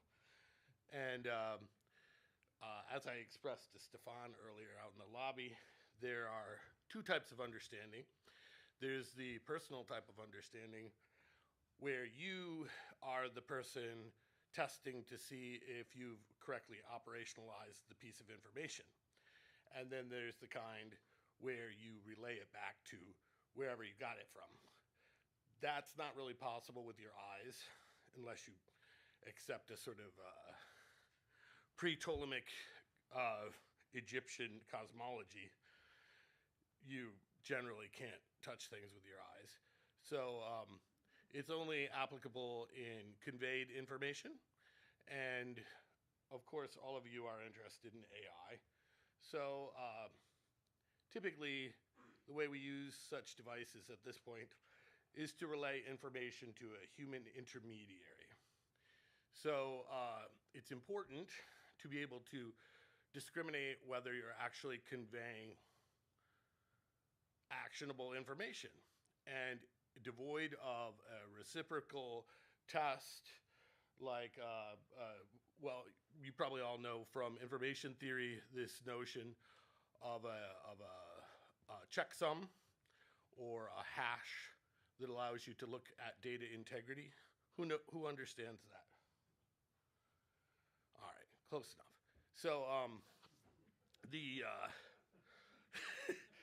this is a very similar concept, except it's for a loftier sort of epistemic yield, which is knowledge. And knowledge, presumably, is akin to generalized information, in that we can take actions based on that, regardless of context. And if it does things like preserves alignments between yourself and your society, we would call it wisdom. And these are much, they're more venerable goals than just simply the conveyance of information. Because we can embed the sort of systemic and situational thoughts that led to that piece of information being conveyed to the audience, which that's a piece of structural accoutrement that's important. Why did I go there? why did I arrive there? And why is it this, the piece of information that I'm conveying to you?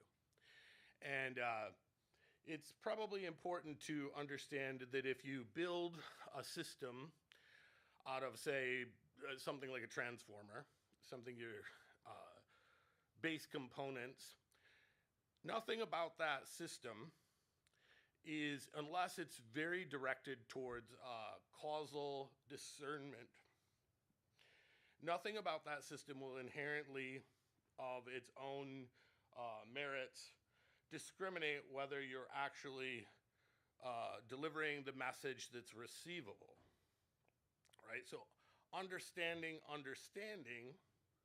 is the starting point for pedagogical science.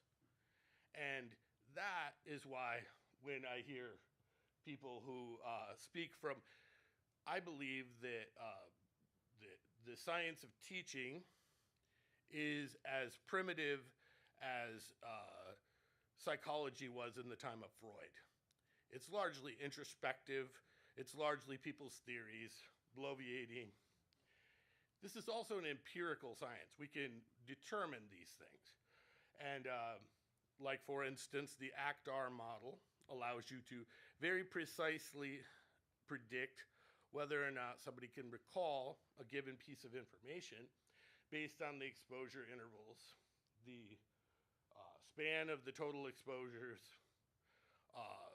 of various information will allow you to predict the accuracy of recall on the part of somebody participating in some sort of discourse. And so I'm chief scientist at NOLA AI, and we are preoccupied with returning the sort of the value equation. We're trying to round the next bend into making, instead of having a dissemination model of information, that we have what would you call it? An interrogative model. So that, like the Paulo Freire example from earlier today, where there's a reciprocity between the agent disseminating some piece of information and the receiver of that, because the fact that we live in a partially observable environment means that none of us know everything about everything. And so it is our intent with the systems we're developing that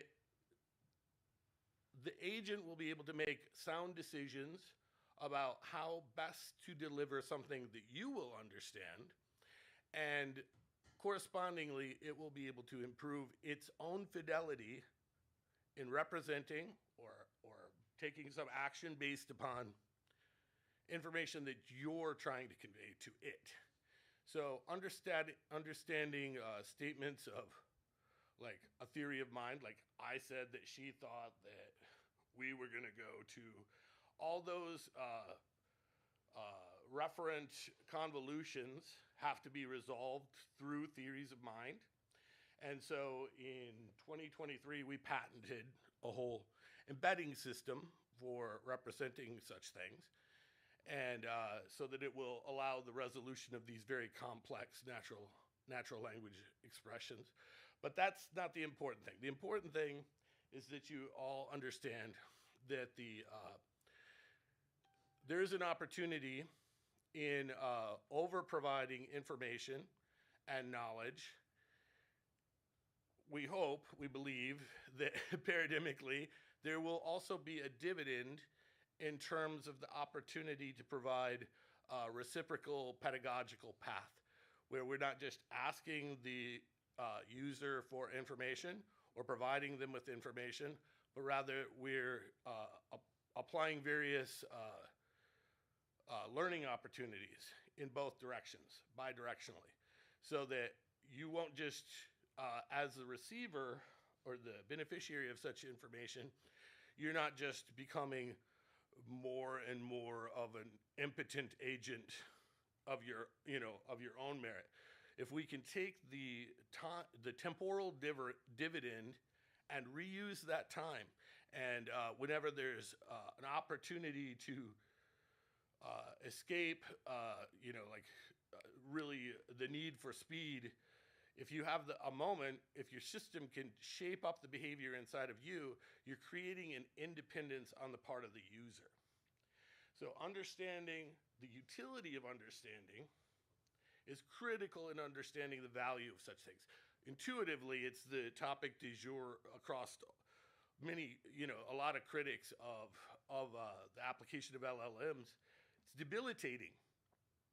And so the only way to fight that is to apply Freer's methodology, where it's a reciprocal peer conveyance of understanding.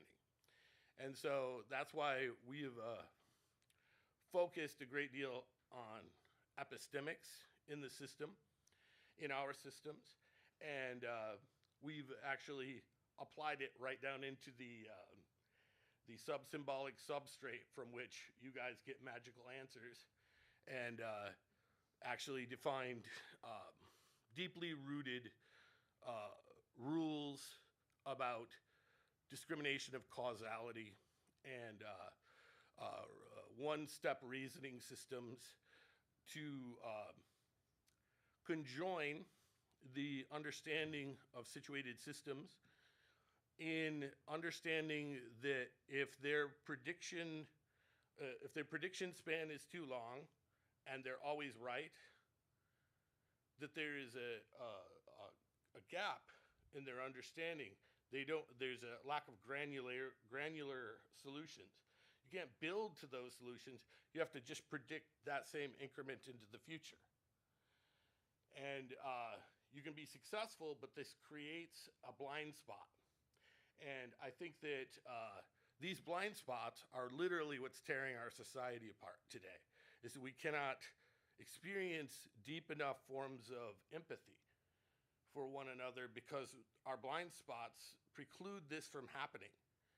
And so it is my hope that the systems that I'm describing here today will end up being part of a broader solution where we embrace truth and its knowability at a very deep level, and we become very honest with ourselves about what it is that we do and don't know. And thank you for your time. We got a question.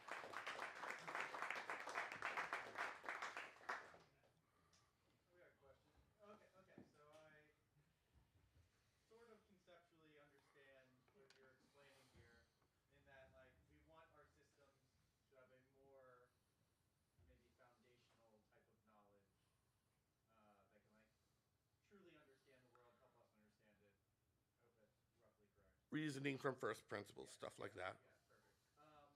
In practice, what does it look like to interact with the system to like build out this type of understanding myself? Because practically, I don't have great attention. We cured hallucination.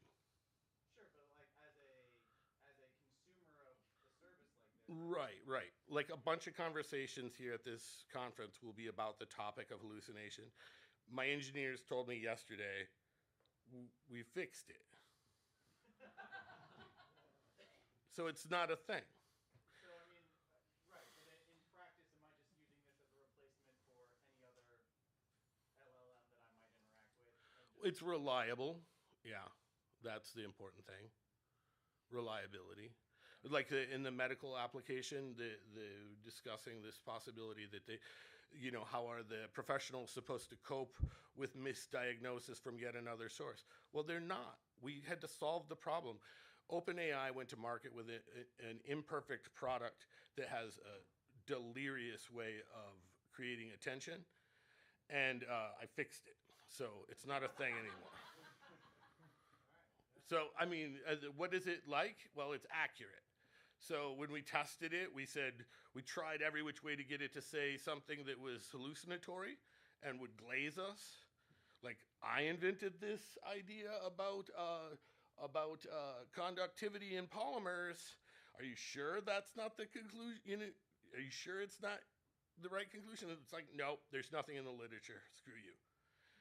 And so the system is perfectly happy to disappoint you, but we have knobs for the different conditionals. So we can like turn up the feature of glazing, right? So if we want to skirt or get very near untrue things in order to say things in ways that you'll understand, we have a multitude of ways of doing that deliberately.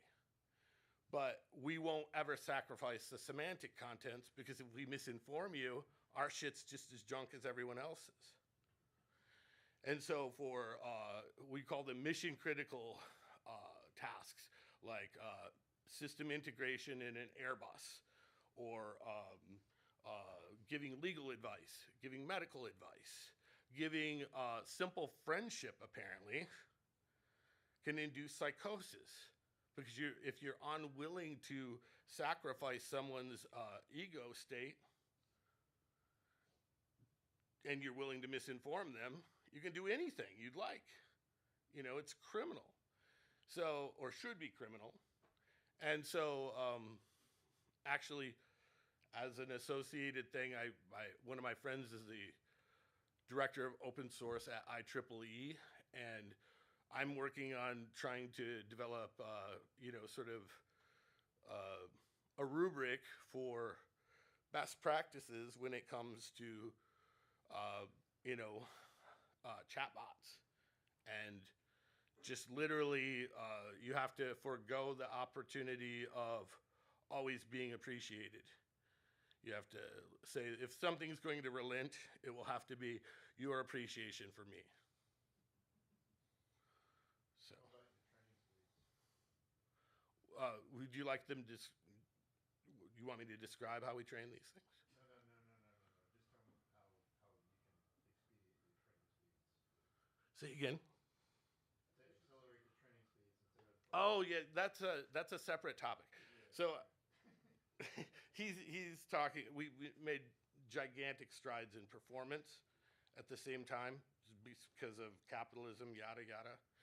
But what I wanted you guys to know about was understanding, and its utility and complexities and difficulties. But Dustin is right. We do have the fastest product for producing whatever ML thing you want. It's probably possible and definitely commercially available. So check it out. Is this the way that I'm thinking about it is like GPTs are a decoder-only architecture, Mm-hmm. so they don't encode any space. And so when you're talking about like discerning They don't. causality, are you going back to BERT models? No, I don't revert to anything. I accidentally sort of invented attention in 2005, and I named it the wrong thing. I called it a hosing meta network, because it reminded me of the hose flopping around in the yard, because attention is sporadic and stuff, which it was terrible mistake, because nobody read my paper. And so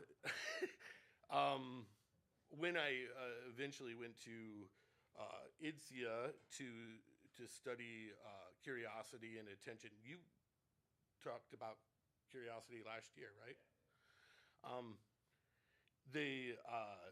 Jürgen and I had both pioneered this notion of information theoretic basis to discriminate over the possibility space, right? And we came up with all different sorts of formalisms to relate that. And so I don't use anything that's, well, how do I say this? We've got backward compatibility to conventional LLMs, because we know how to map everything that an LLM does into the space of my solution, which is actually a more biologically plausible version of a transformer. So how that relates to BERT, it just barely does.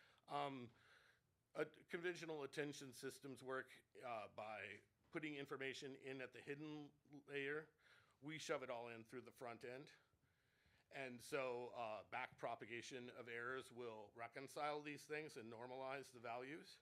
And then that's why you don't get hyperbole. And so if you want to switch it back, you can always use the hidden hidden layer attentional system and cause it to hallucinate. So, But don't you hallucinate? what? But we hallucinate. Like, Yes, that's why you want it. those facts aren't grounded as truth, capital T. So the LLM can only ever approximate, right? The best architecture can only ever approximate truth to the ontological possibility. Issuing the appropriate disclaimers is a conditional response that we added in the embedding patent 2023. So we actually have, as part of our output space, not just the expression, but the credibility of the expression. So we apply something very obscure called evidence logic. And our most recent systems actually tease causality out as a part of credit assignment. So when they're doing their error return, they're also developing a theoretical model of the world. So that includes itself. So it can be like, I could be wrong, or my understanding from the data could be skewed. Like, so it's accumulating more and more appreciation of itself as it understands the world. It's a reciprocal process. But isn't that world model also partially observable? Like your knowledge Yes. itself is partially observable. Yes, you can totally get your head up your own ass. Still. Yeah, no, yeah. But it's also building a percept sequence itself too, right? Like Yes. you have a percept sequence being built. Right. then- Like, so it's feeding back if you into wear it. your sunglasses indoors, you can trip. Right. So like Right. now any percept sequence can reduce down to a Markov chain, right? You know, you can have a percept sequence. Like when you took the step and Mhm. you step it, you have this percept. But if I hadn't made it, I would have fooled myself into believing that my behavior wasn't in error. Right. Exactly. Right. So like you have a percept. So people always, there's a common thing people will say if they smoke something, they're like, oh, everything that I've done in my entire life led up to this moment, right? But you know, there could also possibly be a way in which the very last moment could be the only thing that led up to this. Attention is rife with it is all right. So for one, all cognition is a refinement of information.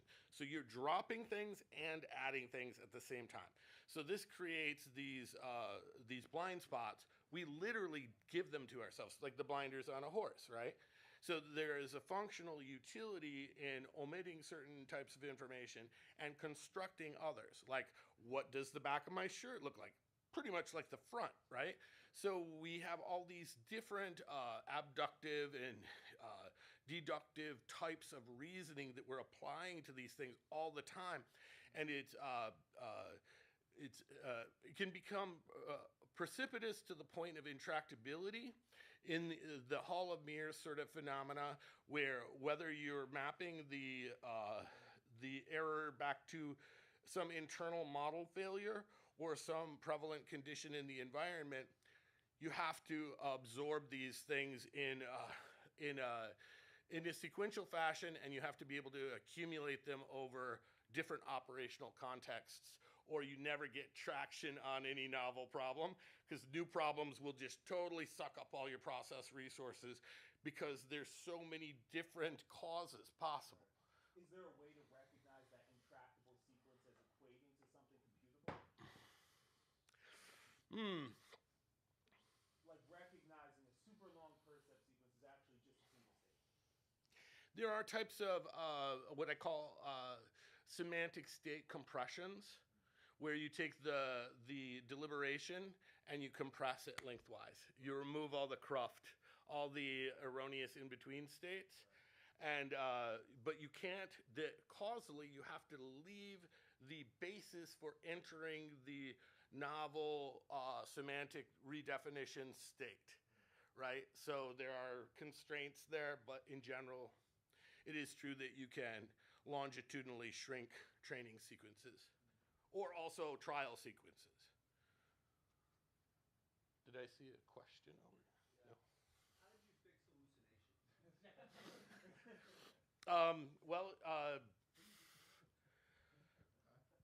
Essentially, the numerical instability introduced by using middle layer attention, and also the cylindrical encoding of position, in context, well, it's delirious. So I just went back to the well, so to speak, on the, what do they call this? Typesetting conventions. So the white space in text tells us about structure, right? So I discarded the old positional encoding system and created one that was based on typesetting conventions, right? So a paragraph is a paragraph, a chapter is a chapter, yada yada, and those are the bounding parameters of the presentation of the information. So I put the structure back into the system, and then I moved the self-facing attention up to the input layer, and then I added epistemic cofactors and trained it against situations where I basically said lie, and now forget that you were the one who said it. Now play your own opponent's system and tell me whether that was a lie or not. So I'm conditioning it to be able to detect lies that are auto-generated and those that are generated exogenously. And so basically I trained it to do it. Does this work with all, like with KV caches, like with all different attention architectures? I would have to say no, because I fundamentally restructured how attention is done. It's an auto-associative tree building operation. So it is, there are analogs, and it's also, I used brevity prior, right? So I wanted linear time solutions only. And so the finding the attentional mechanism is a different algorithmic time than using it. Using it's straight linear. So it's one of the reasons why our shit's guaranteed faster. Does that answer your question? Yes.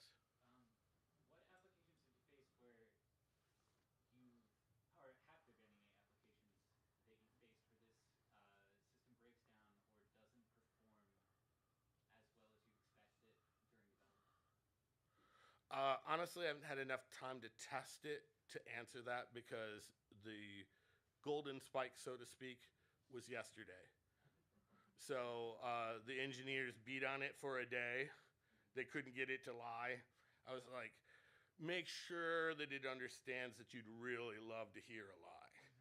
You know, we tried to trick it. We tried to give it contemporaneous information and conditionals. We tried everything we could figure out. So we haven't hit what you're alluding to. And when we do, I'll be, I guess, upset. All right. There's no like area that you might expect it to hit? Oh, I know all sorts of existing flaws. Artificial neural network is inherently enumerate because it has a nonlinear system of equations by which it's looking at subsymbolic information. So that's one of the next things that I'm going to tackle. So I know these flaws exist in an artificial neural network based stack already. So I'm going to systematically attack each one of those. What do you think the limits of transformer technology are? Do you think that we're going to just keep going down this transformer path? Or I wouldn't call what I created a transformer. okay. How would you differentiate that? I would differentiate it in that it is a hybrid system that formalizes the representation of information along the lines of epistemic and causal criteria. This isn't entirely unlike the system in your head, but it is you can define the difference between what our system does and how an LLM operates, in that we have non-iterative solutions for training. So we've looked at the topology of the network that we're handing you so many times that when you give us a different problem set, we can map the endpoint in the state space of the weights, right? So it's a non-incremental process. So everybody else is burning billions of kilowatt hours. We just answer. Just like, this is the way it should be if you want to represent that piece of information. And which is wild because you have the causality embedded there. So like nested sets of related concepts or hierarchies of concepts are very literally represented in our system. And so it is, what do you call it, understandable. I don't really like that word. It's kind of an overuse of the word, but it's you could functionally read the contents of the system.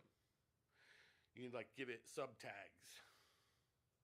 So does that address the black box issue where you don't really know what's going on in a lot of these systems? Black box issue was just a matter of ignorance.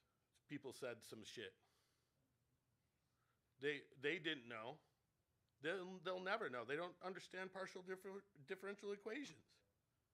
It's a black box relative to them. The mechanism by which a neural network works is really akin to a nonlinear system of equations. That is not a black box. It's just prohibitively difficult to really find the details. And it's also distributed. So there's this holonomic property to the representation. So there's not particularly the requirement for a grandmother cell or a cell that represents a super symbolic class. But you can impose it if you'd like to, but you don't have to. And when you don't, it gives it the little claws that will extract new information or new knowledge out of a system, because those particularly distributed things aren't overgeneralized too readily. It lowers the likelihood that you will overgeneralize. So your type 2 error is offset by having this very small, granular sort of decomposition of the representation. Thank you very much, guys. We got to move on to the next presentation. I recommend talking to Corey or Pizza later, so you can start talking. I think I need to go take care of my dog. You gotta go work. You gotta work. All right.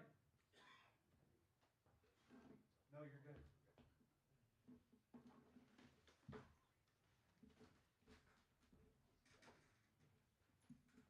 Thanks again, Corey, for the wild card presentation.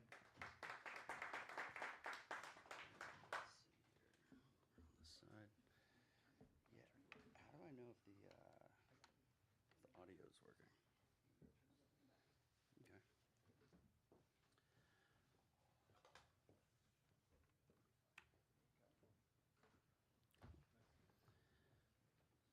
Join the internet here.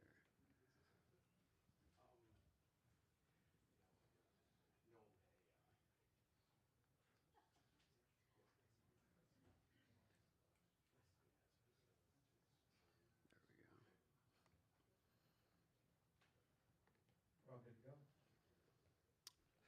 All right. This is exciting. So my name is Martin Hawley. I am fresh off of 11 years working in the virtual reality industry, where I brought VR hardware to market. We ended up producing a weapon simulator for the U.S. Army and some video game blasters for Universal Studios. And I kind of became a product designer during that time. And, we learned product design from the ground up. And today, I kind of, after I realized that, I ended up becoming, I think, someone who's good at commercializing technology. And so right now I'm moving on from those companies that I founded, and it's a really exciting time to be moving on to do something new.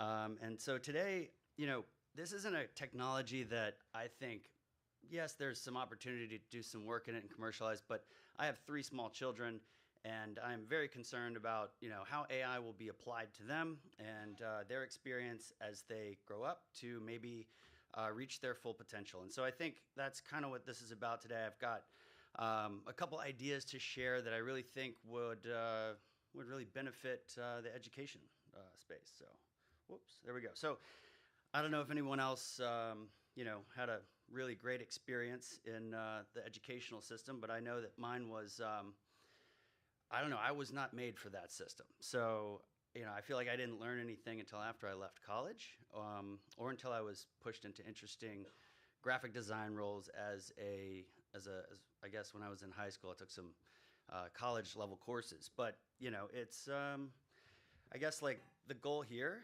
really is to figure out how to unlock our full potential. So we could say why AI in schools. There's a lot of reasons why AI could be in school, but I really feel like it's the early specialization, right? Like discovering ways during where kids are figuring out their basics, we're learning about how they learn, and we're also able to like specialize the information to find pathways for them to grow faster in very specific or interesting directions. Always leaving things open, but discovering the passion that they have for learning, and then building on top of that. And so potentially we can have more people in the world, reach their full potential.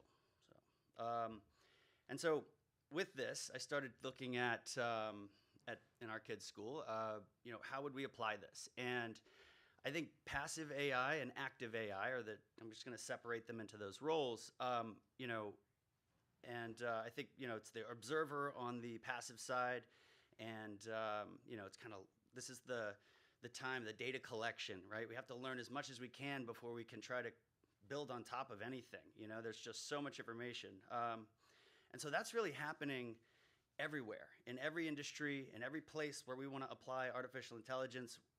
We are filtering through, documenting, understanding absolutely everything about that space. It's happening in, if you're looking at a factory, you're gathering information and CAD data on all the machines, historical data on things that break, and so really that's happening in every industry. In education, it's happening in education too. And so these things, I guess like these things are, I'm messed up on my own notes there. Hang on. So we can't improve what we don't understand. And so should we mic everyone? Should we just put microphones in every single classroom on every kid? And I don't really think that's the answer. I think that we can start with bite-size AI. And so, with bite-size passive AI, we could have the teacher's voice sort of monitoring what's happening in the classroom. That information can then go to an AI where notes are then derived, right? We're not talking about full transcript from that day. We don't need to know, the teacher's personal thoughts that day, but the ability to link live every day the child to the classroom and the parents, also reinforce the information, would be really valuable. So I've got like a little, AI mock-up of an app down there. But I think that these bite-sized things, right, like they can be the thing that gets into an organization and then helps them create the foundation. You're going to need places to store those files. You're going to need rules surrounding it. But by applying some bite-sized AI, you accelerate the adoption, and I think it's also not as scary for people, right? So this is the passive section. I think that there's a lot more to the passive, and we can get really, really specific later on, like certain children are learning better during specific learning experiences, and maybe they're sitting next to X, Y, or Z child, and those children are learning better together because of the way they're communicating.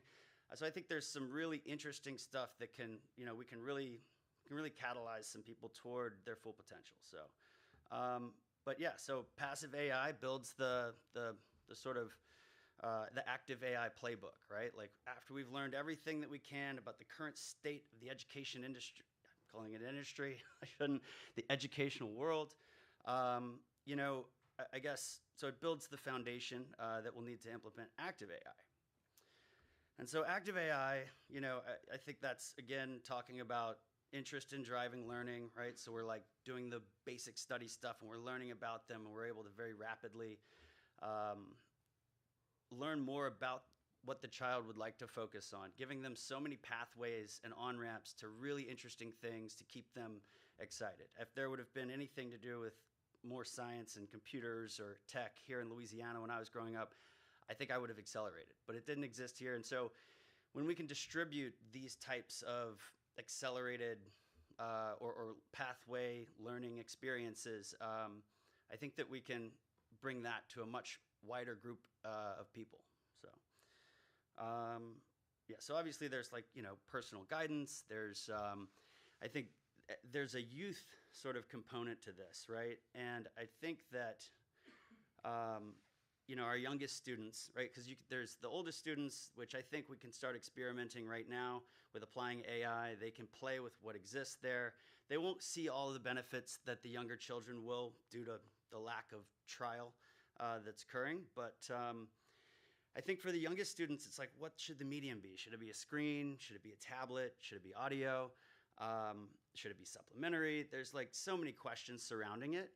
And to keep in the spirit of this bite-sized AI concept, I found through this group from New York, it's an open source platform, and it's got a camera and a projector, and you can like live code right in front of you, right? Like it's useful right now to teach kids about coding because you can say, hey, track these bananas. Now put a ball in the middle, and when I hit the ball with the banana, I want it to bounce off. And so that you're like live coding Pong with bananas, and then you can click a button and you can see the code that you've just developed and you can edit that code. So it's just like a really interesting platform for older kids to understand code. But as soon as I saw it, I started to realize, okay, well, we can track objects, we can bring things to life, we can start to do our numbers, we can get into reading, and we can track the children's response. And it's not a screen, it's not something they're used to receiving dopamine on. It's an interactive medium that I feel like it, keeps the children's hands moving, it keeps the interaction going.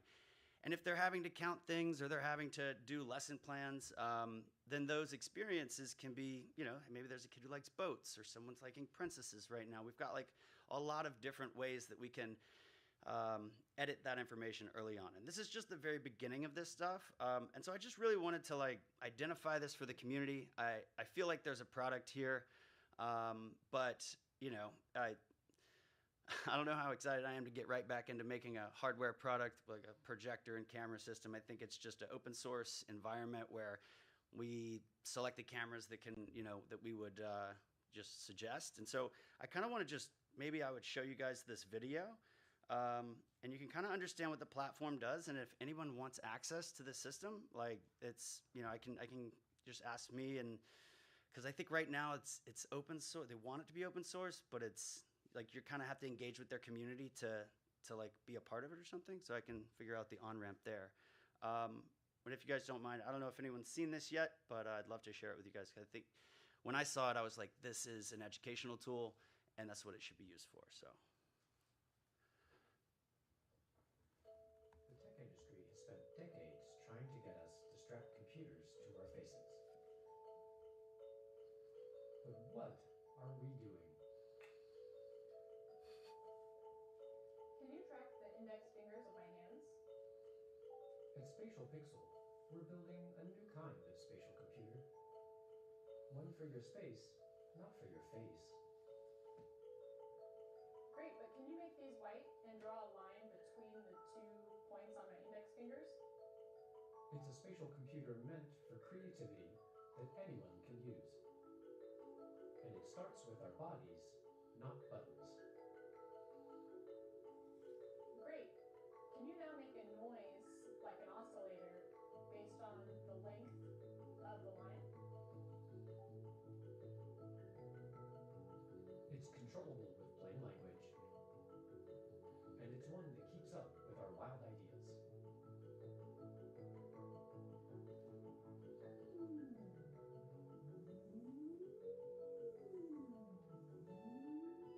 For creative coders, artists, and designers, it helps us explore concepts without worrying about the code. It can respond to everyday things.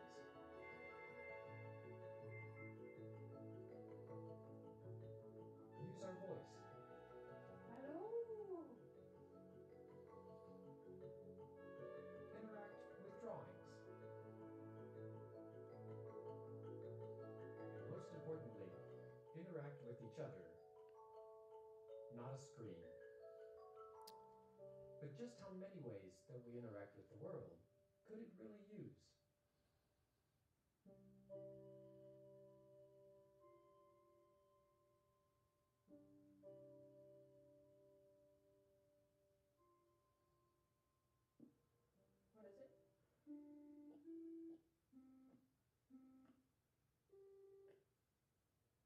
When both of my index fingers are on a key, drop the octave. We hope by moving computing out of the box and into our environments,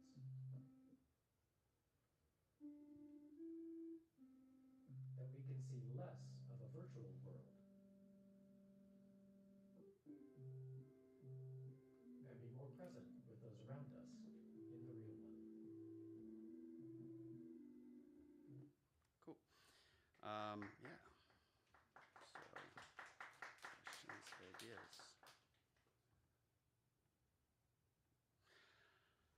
So yeah, I just wanted to, now we can like open it up, maybe talk about what that platform looks like, or if somebody has an idea that like spurred from it. The goal was to inspire people to maybe use the platform and explore what it looks like. And selfishly, hopefully it's available for my kids soon.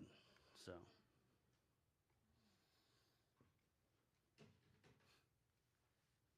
I like in robotics. I think robotics is really beautiful because it, especially in terms of its relationship to artificial intelligence, you know, typically, you know, for a long time it developed AI based on actuators and percepts and utilizing artificial intelligence in terms of the world around us, right? And now we're kind of in this space where primarily we talk about AI when it comes to LLMs and, you know, language, prompts, semantics, sequences. It seems like you brought both of those ideas together here, where, you know, you're utilizing something spatial and the prompting, the conversational element of the LLM. Was that kind of purposeful? Are we talking about Spatial Pixel? Sure. Yeah, so that, you know, that honestly would be a great question for Violet, who created Spatial Pixel. I am a person who is in touch with them and is very passionate about it as an educational platform. And currently, you know, they're doing art projects and things right now. But I really, you know, I'm kind of like the only person that's communicating with them right now about it being accelerating it to be a tool for education. Is that something you're interested in? It is, but I'm not a developer, and so, you know, I would welcome the ability to get to work with anybody on a project like that. I've found it a little difficult to find people that can. That's part of it. Right? Is there someone that wants to work on an educational platform concept using that system? It's kind of a stepping stool into a direction, leveraging something that's already been built out a little bit. And so that's kind of, you know, I'm looking for my new projects, and I just think that this one would be a really exciting one. But I do love the idea that you're merging LLMs with live visual interactive coding, you know, where it's not just I'm talking to you, I'm giving you information, or you're getting the information. It's a very tactile experience. You know, you can't let a 6-year-old, well, you can let, or a 4-year-old, right? Like, you can't let them have a conversation with AI and really expect really amazing outcomes. You need visuals. You need the same types of, you know, working relationship that a young educator would be giving to their students, you know? And so you're taking that, the eyes of the AI is now looking at the interaction that the student is using, and so there's a much more involved and immersive feedback loop there, connected to, you know, their interactions with the virtual objects on the table, or even, you know, I was even imagining there would be a DIY CNC mill thing that the people can CNC mill and laser jet or laser engrave like a bunch of interesting little tools, and those tools can be connected to lesson plans, and oh, we're going to do the next tool, so let's cut out all these little shapes that coordinate with the learning of geometry, or, you know, whatever. See, I'm not an educator as well, so I can come up with a couple different makeshift ideas, but that's where this is like a much bigger idea that needs a lot of collaboration.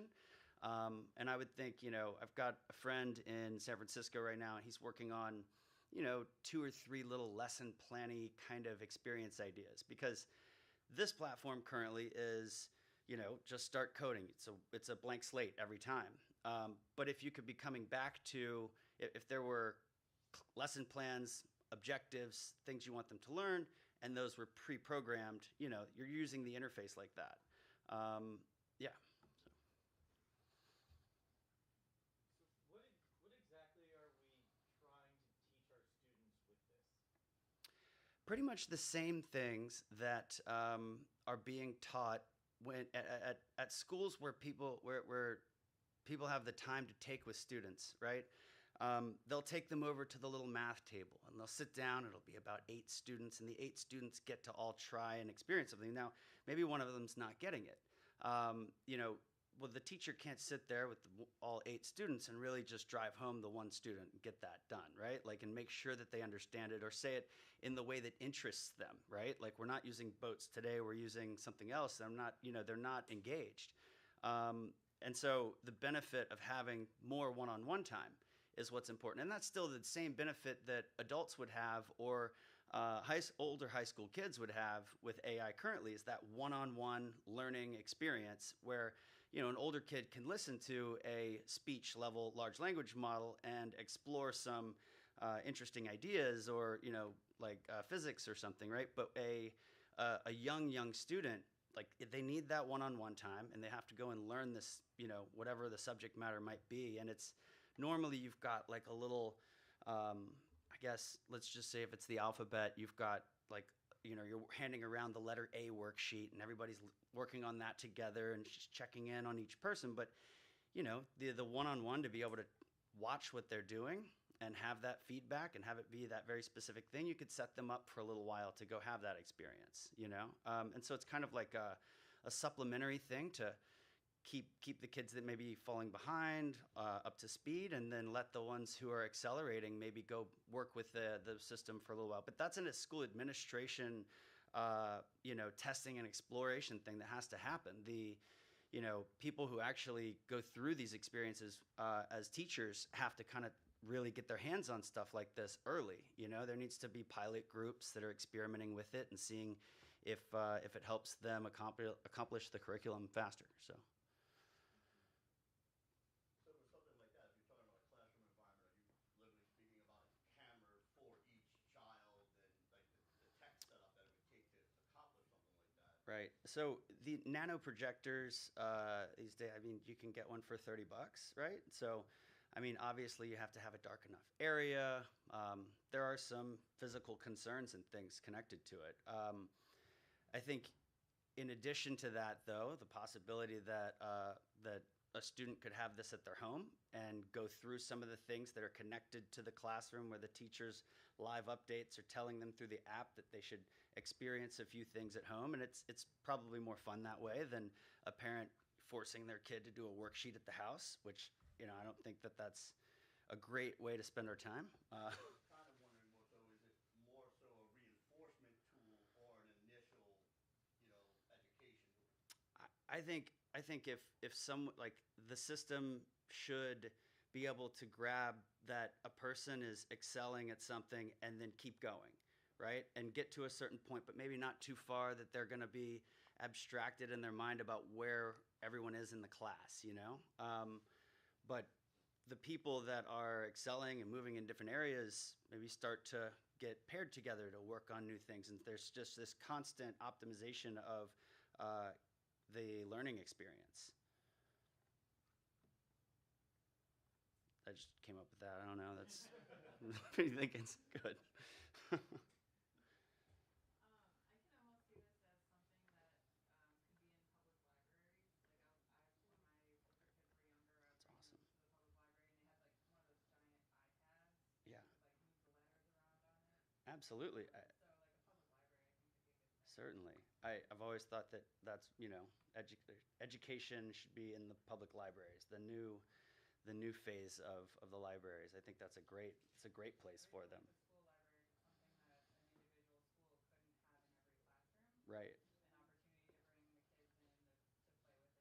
Certainly. different backgrounds. That's awesome. I love the idea of libraries. I also wish that, I guess, old folks could go to libraries and tell their stories so that they're archived in a large AI there at the library. Yeah.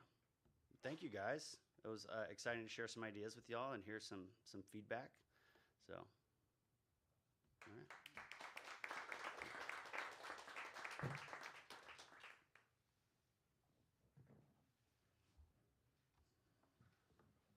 I don't know if you'd like.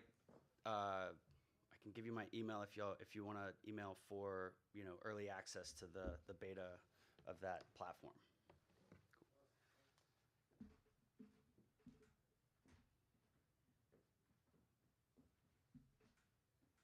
Well, made it up the stairs. There we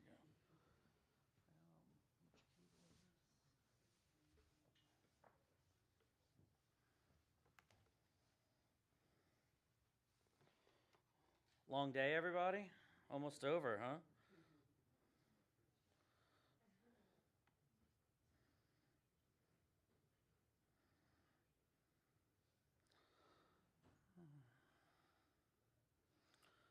Cool. All right, it's showing up here, but nowhere else. What am I doing wrong, Joseph? Let's do it. On your laptop.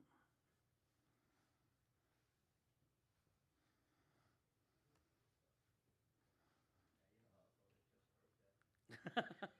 I do. Did you get your sword? No.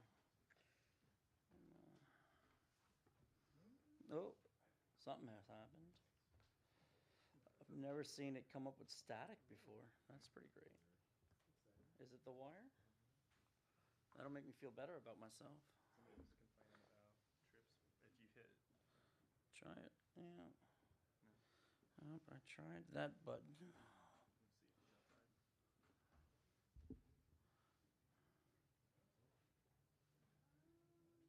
No, it's okay. Well, I'm gonna have to talk to this, and there will be no great slides. I'll have to promise to send them out to y'all later. Yeah. I Let me see. Go for it. Let me get your dongle.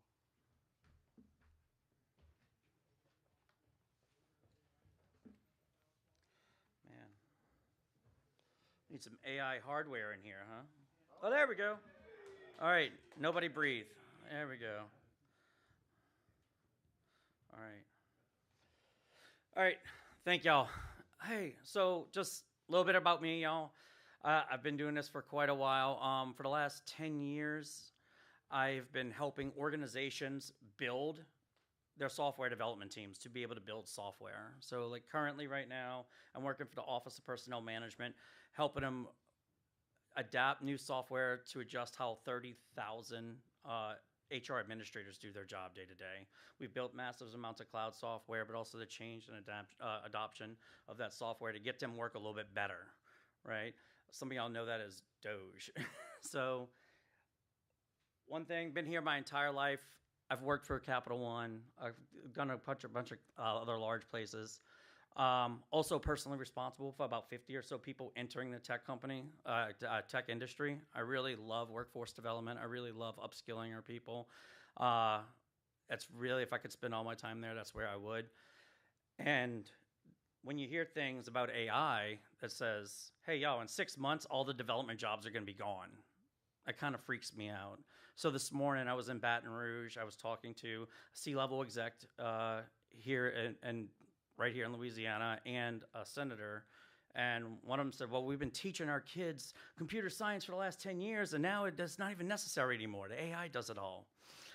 I was like, man, we have some really big myths that we need to start addressing. So what I wanted to do was talk about AI, not so much and explore all this topic about how real is that? Are developer jobs going away? What do they look like in the future? And So what I started to do is like, what happens when we start using these things over time at scale in places that are heavily regulated with compliance, right? So the biggest difference between running agentic software with large language models, right, is we're no longer using static code, right? We're no longer using deterministic code. It's non-deterministic. It's a fuzzy output and a fuzzy input, right? So, but fundamentally, we're doing pretty much all the same principles. And as the further and further I started investigating all these things, the more and more I realized that not only do we need software engineers and even more software engineers, we actually need better software engineers than we have today, because now the fuzziness is making our job a lot more difficult. So where AI is going to make its biggest impact is right here on the business logic era of an app, right? So we have our storage, we have our UI, and we have where all the business logic happens. And today, when I'm a developer, what happens on most software development teams, there's somebody who writes policy and governance. Then there's a product owner who connects that person with a business analyst who turns that into requirements. And then there's a product manager who turns those requirements into user stories. So when we get to the developer, they just have a list of user stories that they need to implement, right? So they don't actually have to know anything about like why the policies were created, what they're trying to do. They're really just trying to implement tickets a lot of the time. And that's no longer possible. Because when you work with AI, you don't send it instructions the way you do with traditional software tooling. You send it intent. It needs to know the context of what you're doing in order to make it work better. So if you want these AIs to actually think, you need to start sending them a bunch of information that you don't really worry about thinking to send to the computer today. So what does that break down to? Like I said, I've worked with a lot of leaders to build their software development teams. One thing I've learned about AI is that we actually need to adhere to the best practices that we've been preaching as an industry for decades. Things like documentation, things like testing, things like good design patterns. All the things that we say that we need to do to be able to observe the code in real time, to be able to validate what's going on, that usually we kind of cut because of budgets or time, or it's really complicated. Those are the things we actually have to do now. And we're going to be spending our time doing those best practices and less time just writing the functions.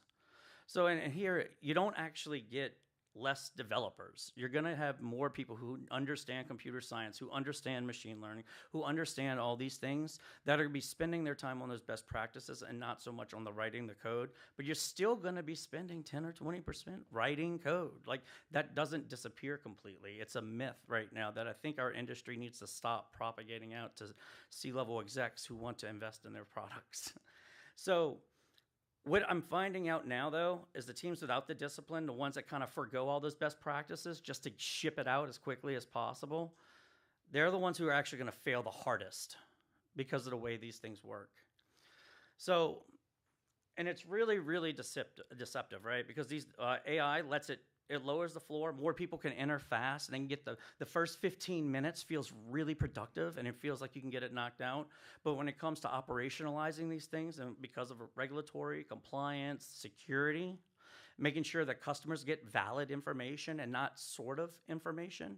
If you're someone trying to get your retirement benefits, you don't want to know what you're kind of owed. You need to know exactly what you're owed, right? And in order to get those exact answers in an AI world, it's actually going to take more attention from the software developer. It's going to take more discipline. It's going to take you actually adhere to all the practices and not cutting corners. You're going to have to cross your T's and dot all your I's. So here are kind of just 10 big steps I've realized that we need to go through, and I'll go through each one of those a little bit quickly right here. But sure enough, there's actually a few more that are going on, but this was plenty, right? So the first one is understand intent. Today's agile practices, the way we write a user story and give it off to a developer, it's not good enough with agentic or with model or any kind of AI development, because you need to send over the intent. You need to give it a problem to solve. You're not trying to create a submit button that hits submit, puts data in a database, and then retrieve it later. You actually have to tell it this problem. So for instance, if I have a woman who's trying to retire, and then she can't, and she goes and looks in HR, and she notices that some of her documents aren't there. What I'm telling the AI is like, hey, we need to find her missing documents. Today, an administrator would go and find those documents manually by searching through all the anywhere it could be, or maybe we have a help desk ticket that goes out to a system admin and they do a search in a database for those type of documents that are missing. That the code we write today really wouldn't solve for that problem, right? Unless it was like really high on the priority list, but it's probably not. You know, we always program for like the 80% mark, like what's going to make the most impact, not these anomalies where things mess up. So now the AI, though, needs to know what it's looking for, why it can happen, all that kind of stuff. So you're going to have to convey that to that. So the devs today who don't understand the intent, when we know that happens, right? We switch industries. We go from government to transportation, education, every time we get another job. In the future, those domain-specific developers are going to be a lot more valuable. Interfaces are interesting, right? Because just in the same thing, if I need to retrieve a document because this person's missing, I need to search the database for these type of documents. Today, I might write an API or a query that says, retrieve me all the files that match this criteria. So doc type equals X. But in the future, I'm going to send it a bunch of different data, and I'm going to say, hey, just go find this. And then the API is going to have to know that it can go search these APIs. It's going to have to know that maybe it needs to read OCR of 17 different documents, and oh, wait a minute, this one was mislabeled, and then return that back to me. So your APIs in the future are going to be less about like hard-coded birthdays, say, you know, and feeling some state, and more about conveying context.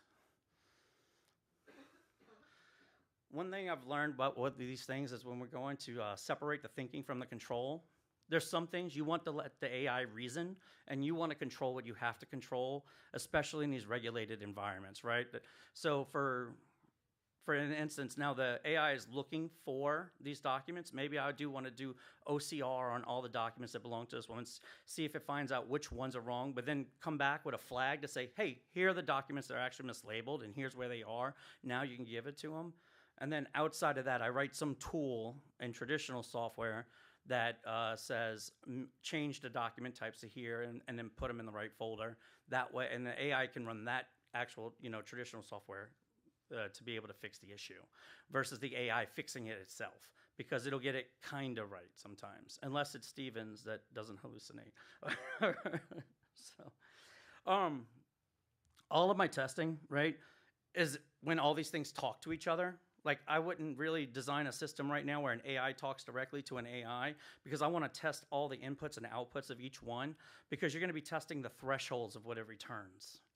See, and this is another big change for software developers today. Right now, we test for exactness, right? So like 3 equals 3. Even if I have a string, I have a template that I'm trying to make it reach, and it has to be exactly that.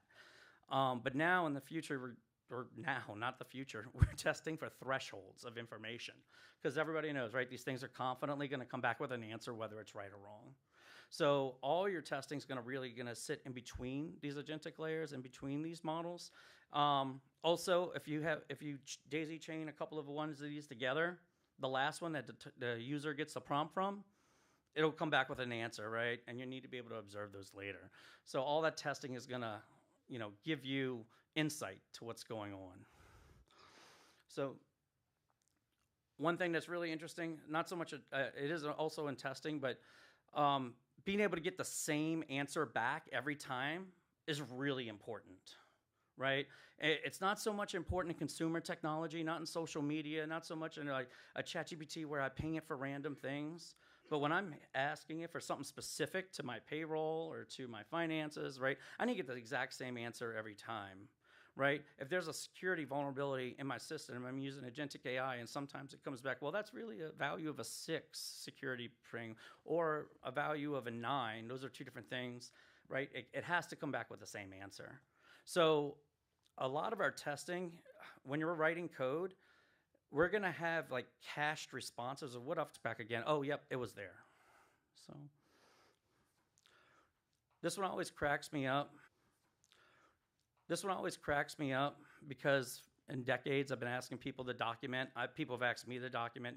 Nothing actually has documentation in it ever. I don't even know if we've ever agreed on what is documentation.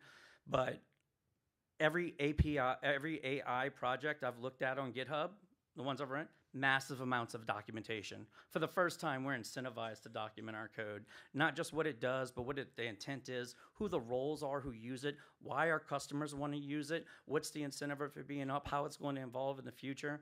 All that stuff is in there because then that helps you as a developer build the next piece. That helps the agentic software actually create the right code for you to be able to use in the future. So documentation is something where we're going to spend a lot of time on. And this is where it's really kind of interesting, where maybe this is the key thing that starts making BAs or product managers get into the code for the first time, testers to get into the code and not just sit off to the side in other tools. Making behavior visible is something a lot of people don't think about until because they're building and building and building, and they never have to like run this stuff at scale over time. Today, when we get an error in our code, we usually say things like, oh, no signal on one of them. All right, so today when we get errors in our code, we look for things like assertion error, index out of bounds, all these other random things that, that when someone says that they had an issue, and that what catches your attention. The problem is with this, the way this is written, it doesn't come back with errors. It comes back with some threshold of data that may be bad or may be good, right? So logging has to go up tremendously. And then when you're trying to observe how, you're going to have to spend a lot of your time actually watching the data move through your systems. Even when things are right, not just when things are wrong. You're going to have to actually study how data changes from system to system to system. Like this is like if there's no more developers, this is someone's full-time job, I promise you.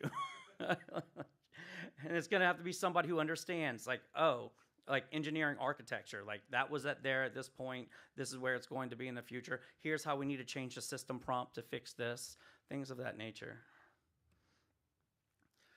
Sorry, my mouth's a little dry. So designing for change, you've heard over this weekend, there's over 2 million models, right? We're getting smaller models. Those are more important. The large language model, one model to rule them all, is kind of gone. We're going, all the things are going to be swapping out all the time. You're going to find something that runs your stuff faster, easier, more accurate. You're going to want to swap them out. So the same way that you want to put a layer of abstraction for a lot of things, you want to have a layer of abstraction for your models. That way you can swap them out over time. Little extension of this, one thing I found that people are kind of maybe when they're designing agents that they're kind of doing a little bit wrong is they try to make their agents replace people. These are not people, right? We're not building, we build tools. So when you're designing these things, it's to do a business process. It's not to replace a person, it's to automate a business process. So when you're designing, when you're talking about what data should go to your model and what your model should do, try to make sure that you're making them to actually design a very specific business process and not replace a person. You'd be surprised at how many things different people do that you'd never have documented. So, governance in the cold. This is really where this stuff takes off. Like, this is where the ROI from AI actually comes back. Because you heard me at the beginning, I said there was like a policy document written somewhere. Now you're sending that policy document to the code to say, hey, here's the policies of how we do record keeping here. Here's the information I need. Here's the rules and regulations. Go figure out this person's request based off this information.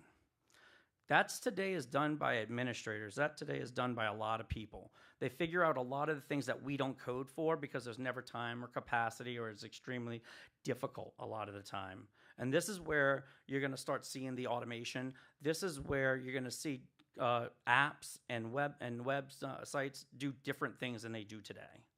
Is because now you're going to actually be able to do all the odds and ends that administrators spend all the time doing, finding all the exceptions, figuring out what's going on. So being able to run governance at runtime versus in a policy document that needs to be turned into instructions for the most important group of people that we have capacity to write for, that's what changes everything. The best part about that is, right, governance is not documented well.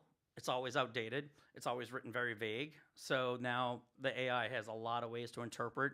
So before this stuff really gets adopted by a lot of people, I see us having to rewrite how we write policies and governance and how we interact that with software. Like, we're going to have to figure out that process, right? And I think that's the next evolution of, like, agile, how we manage the different roles that sit around. We're going to have more governance people next to software developers. Validate Forever is really a crazy one for me because testing we normally do at deploy time or we do during development. But once we've tested and we deployed and we think everything's good, we don't touch it again, right? As long as I don't touch the infrastructure, everything's fine. But in AI development, your data also influences your answer over time. So something can be working for months and then all of a sudden it no longer works. It starts hallucinating, it starts giving the wrong information. So now testing comes from something that happens right before we deploy and something during development to something that has to happen forever as long as that system is living, as long as people are using that system. And the more people who use it, the more test cases we actually need to scale. So this goes to another place. Maybe we don't have software engineers, but we have all of a sudden we have these software testing engineers that are always testing thresholds, who are always trying to figure out where this thing can drift and all the different examples, ways that things can break off. So y'all, like I said, I went on this because I heard so many different people tell me so many negative things about the career in software development to the point they're telling high school students and college students, don't get into software development. I've been hearing C-level execs who think they can spend less time with their software engineers. And I think it's time we break that myth and let them know that that's not true, that AI is not magic, and in fact, we need more software engineering practices throughout our entire organization. We need better software engineers who don't sacrifice the quality, who don't sacrifice our best business practices. We need more people to not be afraid to commit code into the, just because it's Git and just because it's an IDE doesn't mean it's scary, who can actually work with the intent with the developer. And we need better leadership to start rethinking the way we work together to include all these different roles that need to work with development teams in order to really take advantage of AI software.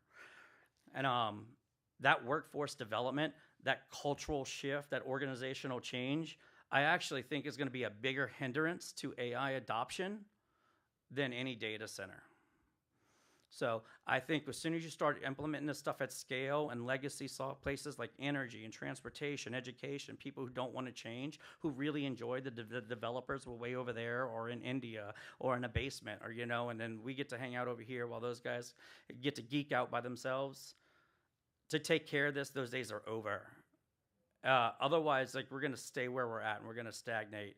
And again, like I said, I think this workforce development piece is a piece that everybody needs to start talking about because they will build data centers. We'll have electrons to be able to produce whatever we need to do.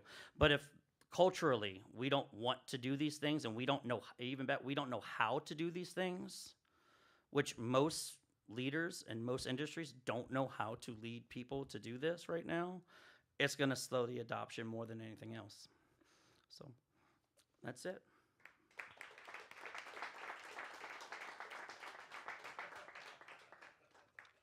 Yeah. That was great, man. You said a lot of things I've been thinking but haven't been able to articulate. How do you think about, again, lowering the barrier to entry? I feel like, say you have 100 tickets coming into your dev shop.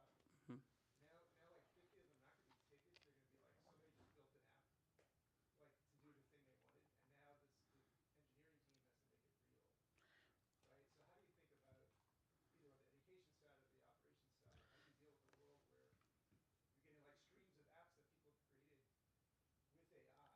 Right. Yeah, so this is interesting, right? Because it's the one thing I've noticed about AI is none of these are new problems. They just amplify the current ones. We've had this problem with Excel and Access back in the 90s, right?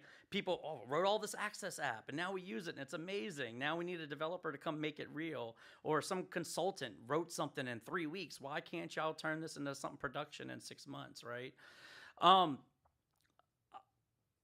What I wonder is where the line moves of what access, right? So maybe there's models and back-end services that get exposed to more people at the company, and they kind of write these agentic layers that hook into those. That way you can control the governance and the policies of certain things. You also, I think, you're maybe can write less apps as they start coming up with that middle layer, and a lot of the infrastructure, most organizations not set up well yet. But it will be, right? Because this is going to be good, as in AD credentials. I need to know that you're at Tulane, you're in computer science, and that you're on these boards, so you have access to this data. and I need to know that someone else is in a different is in part of the administration, and they should have access to that data, but still have the same interface.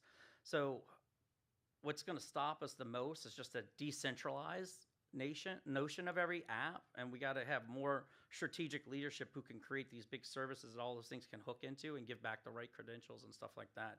And it's going to slow us down. Like, Yeah, I mean, it's kind of picking up on that. Like, this feels like it's the next layer across data services and like a good microservices infrastructure that like nobody already has, right? Like we didn't catch up. I mean, at least I left for academia because I got bored a while ago. But like, you know, it didn't feel to me at the time that like we had even caught up with the data services layer that you need to enable the things that then this is going to sit on top of. And so when you talk about governance, you talk about the stack there. Like, I love this presentation by the way. thank you. I talk to my students, our students, because they keep saying no, no, no, it's a prompt. I'm like, you guys are idiots. And so this has been one of the things we still do some consulting. It's like the people who are ready to jump on some of this is the people who have their data house in order. And you just mentioned it here with like access controls, leakages, like everything else. And is this just going to even accelerate even more in your minds, like the differences between those who have their engineering and their data and everything ready to go and those that just don't? Putting this presentation together, it made me wonder if the Magnificent Seven and maybe a couple of startups end up just taking over everything because they will have all their data aligned and they will have good engineering practices and they have that leadership that knows how to run good engineering firms. Things that would push back against that is like people with money who are already in place don't want to lose their job. Regulations, and also tech really enjoys not being in regulated industries. But I More legacy industries like you're talking about, like power, you know, transport, Oh, like government, like. I think the easiest thing for them to be able to do is just outsource tech, which goes back to the 90s, right? When we outsourced tech and then we brought it all in, and all of a sudden you have to do this big transformation. You don't want corporate politics to get involved, blah, blah, blah. The easiest thing that I think is going to happen is you're going to start outsourcing tech again to like one big, large vendor, and then they're going to transform you and they're going to build you a data lake and APIs, you know, hook in your Azure AD. That way you know who everybody is and get all this up and running. And then the pendulum will swing back and be like, we need control of our own stuff that, you know, the tech company never does. So I do think we're going to have this corporate pendulum swing right back. What's up? On the governance and testing, like behavior-driven development as an extension of test-driven development. Mm-hmm. And a lot of people are thinking about just using like cucumber gherkin formats so you bring legal and governance into the software engineering principle and say this is how the business logic should be defined in the wishy-washy way that people have to operate, and then you allow the LLM to be flexible inside those constraints. So you don't lose. We do still have hallucination because we don't have Corey's system yet. So your LLM has to be constrained by something. It needs to either be constrained by unit tests or by like something like BDD, where you say like the functional boundary of your output needs to follow these kinds of use cases. And so there's like an extra layer that I don't think we're quite at the tech tree. It might be next year when this comes out, but like there will be a time when all of the functional execution, like why doesn't the transformer model have access to the registers and just flip the registers and we can like get rid of a lot of the middle layer, which is software engineering. Mm-hmm. So there are weirder places where this framework starts to walk us into that I think is very interesting. I'd love to talk more about that. Yeah, I love BDD. I've been a fan since I first used it back in like 2012 with Cucumber and Gherkin. And when I first saw AI, I was like, this is it. I finally get to write human and test. So. Spec agents. Yes. So you identified earlier, like, you know, the dev industry, we're just blanketed with bad testing and no documentation, and that's primarily driven by, you know, C-levels not wanting to value basically that. They want expediency, they want speed, they want low budget, they want all of those things. They're all looking at AI as the new speed, even faster speed, lower cost, everything else. How are we going to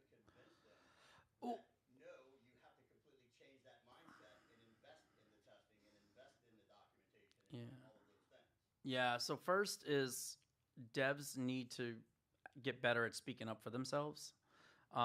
There's a lot of really passive, like, I'm really good. I got to use a story. I did the user story. I don't really have to worry about the customer. I really don't have to worry about the business outcome. I did my job. I think that's a big problem with us. Like, I think we need to start thinking ourselves as a part of the company. I think because of like the way hiring and tech explosion back from since like what 2008ish, we've been able to enjoy being able to swap jobs every 6 months and industries and whatever, and not really feel any repercussions of that. So we gotten a little lazy and not had to really care about our customers. As long as, and because these tools were so complicated to create, like people left us alone to create them. But I think this is the next evolution to make it blend. So I think we got to get a little bit better at that. Is really the biggest part, you know. Sorry, and I had a second part. I forgot it was. But Is it finally time to use the PE exam for software engineers? no, maybe Ozempic, but no.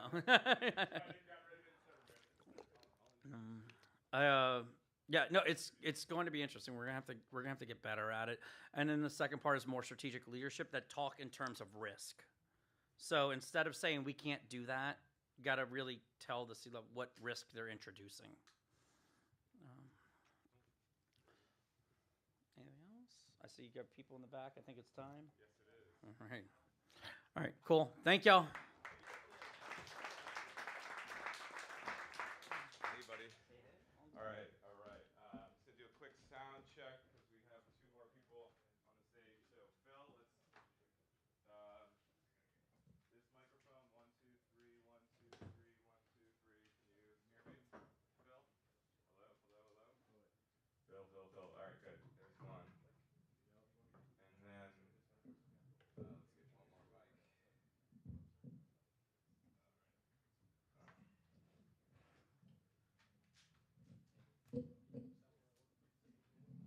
All right, 1, 2, 3. Very good. All right. All right. So, ladies and gentlemen, let's see. Phil, this mic. Ooh, all right. There we go. All right. We have tonight two really dear friends of mine, and also I think if I think about AI in New Orleans, and I think about who is really leading a charge in a way that I can get behind in a very big way, that's these two gentlemen, Mr. Matt Wisdom and Mr. Josh Fleeg. So Josh and Matt, would you come to the stage here? We'll have a little seat. For those who don't know, Matt is the CEO of Civilize.ai, and Josh is the Chief Innovation Officer. Is that right? Or yeah. Okay, there we go. I made that title up myself. There, I like it. Innovation is a key buzzword I'm learning in politics for do whatever the hell you want. Accurate. So let me pull this away so people can see me, because I'm the most beautiful part of this trifecta. So, yeah, sorry, you're up here because of me. No, I'm kidding. We didn't get one of those cool AI profiles like Dustin had on the last panel. Oh, did he? He had like a beautiful. That was going to be my opening line. Was how far we've come with the AI art. Is that like last year we had no profile pics, and then this year he had this wonderful like illustrated sketch of himself. Yeah, yeah. Well, we could have put in some face masks. So I asked Josh and Matt to be here because no joke, I do think that if we are going to be a mecca of AI, which I've been trying to do for several years now, and No AI grows and grows and grows every year we do it, so it's going somewhere. These are the two people that I think are doing it in a very serious way, and they give me hope in a place that I struggle sometimes to find hope in the innovation space. So I want to kind of turn this into a conversation, but I'll start with just a few questions for each of you, and then we can kind of see how we can riff off of what we're talking about. Sure. Yeah. So starting with Matt. Matt, so can you talk a little bit about your background and why you have decided to go into startup land all of a sudden after there's a lot going on in there. But so my background was being a computer kid and learning how to program, and then I wanted to make computer graphics from when I was like a little boy, and I ended up basically creating a marketplace where we sold computer graphics. That was what we did. We had millions of people around the world buying and selling graphics, which was a ton of fun. It was really great. And then along the way, so COVID happened. So we ran the company for like 20 years. I found out I was probably better at managing than I was at being an engineer, and certainly better than being an artist, which is disappointing. You don't necessarily think that you're going to be able to do everything, but it turns out sometimes you're better at the boring stuff. But anyway, so we did that. COVID happened, sell the company. And honestly, what I'd say is there are two things I learned. One is that like early retirement's really boring if none of your friends are free to do anything. It's sitting on the couch is highly overrated. Like it's good for like a month or two, but then you're really bored. And then the second thing that was more important, was watching what AI did, and I'd say that TurboSquid is part of like, although the revenues were up for a lot of these companies that were in the stock photo, video, all these spaces, they're all actually declining now. Like it is the first victim of all the AI jobs is all the stock imagery and the stuff. So I sort of was like, I'd like to do something like, oh wait, my whole career is gone now from managing AI. Marketplaces aren't what they are, stock, like all the rest of the stuff. And so people are kind of managing it all the way down. And it's pretty intense because if you look, one of the first things that happened when we joined Shutterstock was I saw the contract that OpenAI used to buy to license all of their images. So that OpenAI and Shutterstock signed a deal, and Shutterstock was paid a very small amount of money to let OpenAI train on all of its imagery and all of its video. And by a small amount of money, I mean like a fraction of a percent of revenue. So I looked at that and thought, wow, this could go poorly. Anyway, fast forward, and it's like I don't know if you should actually give away all of your seed corn to the people that are trying to replace you. But anyway, I didn't win that conversation. But so that's kind of where things really truly are, is like now the AI is able to generate imagery that's phenomenal, video that's phenomenal. It can generate 3D that's phenomenal. So for me, you look at that power and what happened. I mean, now it generates images. We thought it would take forever to figure out polygons and textures and all this complexity. It just skipped right to the pixels. You can just ask the AI to generate like cutting fruit. You're like, wait, it understands refractions, reflections, like light radiance. It is insane. We're like, wait, we got replaced. They didn't even go to 3D. They just stopped at 2D and did two of them and blew us away. So anyway, so all of that comes back to the AI thing is happening. I'm like, I want to work in this space. I want to do something new and fun. And I'm like, but I have no choice but to go for it. I can I can go back. Anyway, so that's a long-winded answer for like, how do you get here? And then that art ties in with doing a lot of like trying to help the city of New Orleans figure out what's going on with its infrastructure. To Josh, I was at a school board meeting with you, and one of your former bosses is on the school board, and she surprised me by saying you worked for her, and I was like, what, education? This is a weird, okay, I think of him as like Mr. like innovation, business, so how do you go from, working in education to being at the vanguard of all things new, all things exciting, and all things investment? Yeah, so I was 21 and I had just finished school at LSU, and one day I went to go apply for jobs, and so my first stop was like the golf course where I had previous experience cleaning golf carts. And that was like the first stop. The second stop was the all-girls Catholic school because I'm like, this will be great. I can find a girlfriend. And I give them my resume, and they're like, no, please, we'll call you. And they did. Sure enough, like a few weeks later, they had a teacher quit like 3 weeks into the semester, which is sort of unheard of. And this is kind of pre-internet, and so it wasn't easy just to go find someone else. They were flipping through paper resumes, and I just had a shiny new art history degree, and they needed a fine arts survey teacher, and they were between a rock and a hard place, and so they hired the 21-year-old dude at the all-girls Catholic school in Baton Rouge. So Judy Armstrong today she's the Bessie board member who hired me at 21. So I did that for a few years, and I just couldn't do it forever. It was fun while it lasted, but I did meet my wife there, by the way, so it was mission accomplished. And so fully legal, she was graduated, and I went to graduate school for interaction design. And so I was always tinkering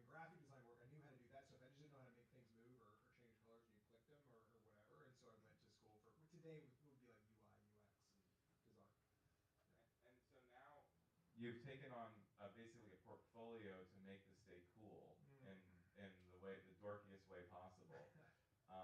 Why? Yeah, that's a great question. Part of it is because I just geek out on this stuff, right? So purely just from a technical perspective, it's fun, but also because no one else is doing it, right? And I've had this conversation now with most other state agencies, with other institutions, and they're not waking up every day and thinking about artificial intelligence and automation or an impact to Louisiana and every institution, every part of the economy, and every part of education. It's coming. And it's been slowly boiling, right? I mean, we know this from a lot of different ways that, look, U.S., I'll hit you with some great facts here. So in the U.S., the Federal Reserve released a study a few months ago. Our manufacturing output in the U.S. has been pretty stable for the last 20 years, pretty flat, right? It's not growing, it's not shrinking, but like the amount of things we make in factories in the United States has been very, very flat. But meanwhile, the employment count in those same industries is 50% lower today than it was that same 20-year period. So if you look at the chart, it's like we're still making the same stuff, but it's half the amount of people used to make that stuff. ChatGPT just changed the conversation, just pushed it into the public conscious, right? Like that's the fundamental difference. And so a lot of good, a lot of scary stuff there, but regardless, like no one's just seizing the opportunity to think about it and how it's going to impact our economy and how we should react as a state.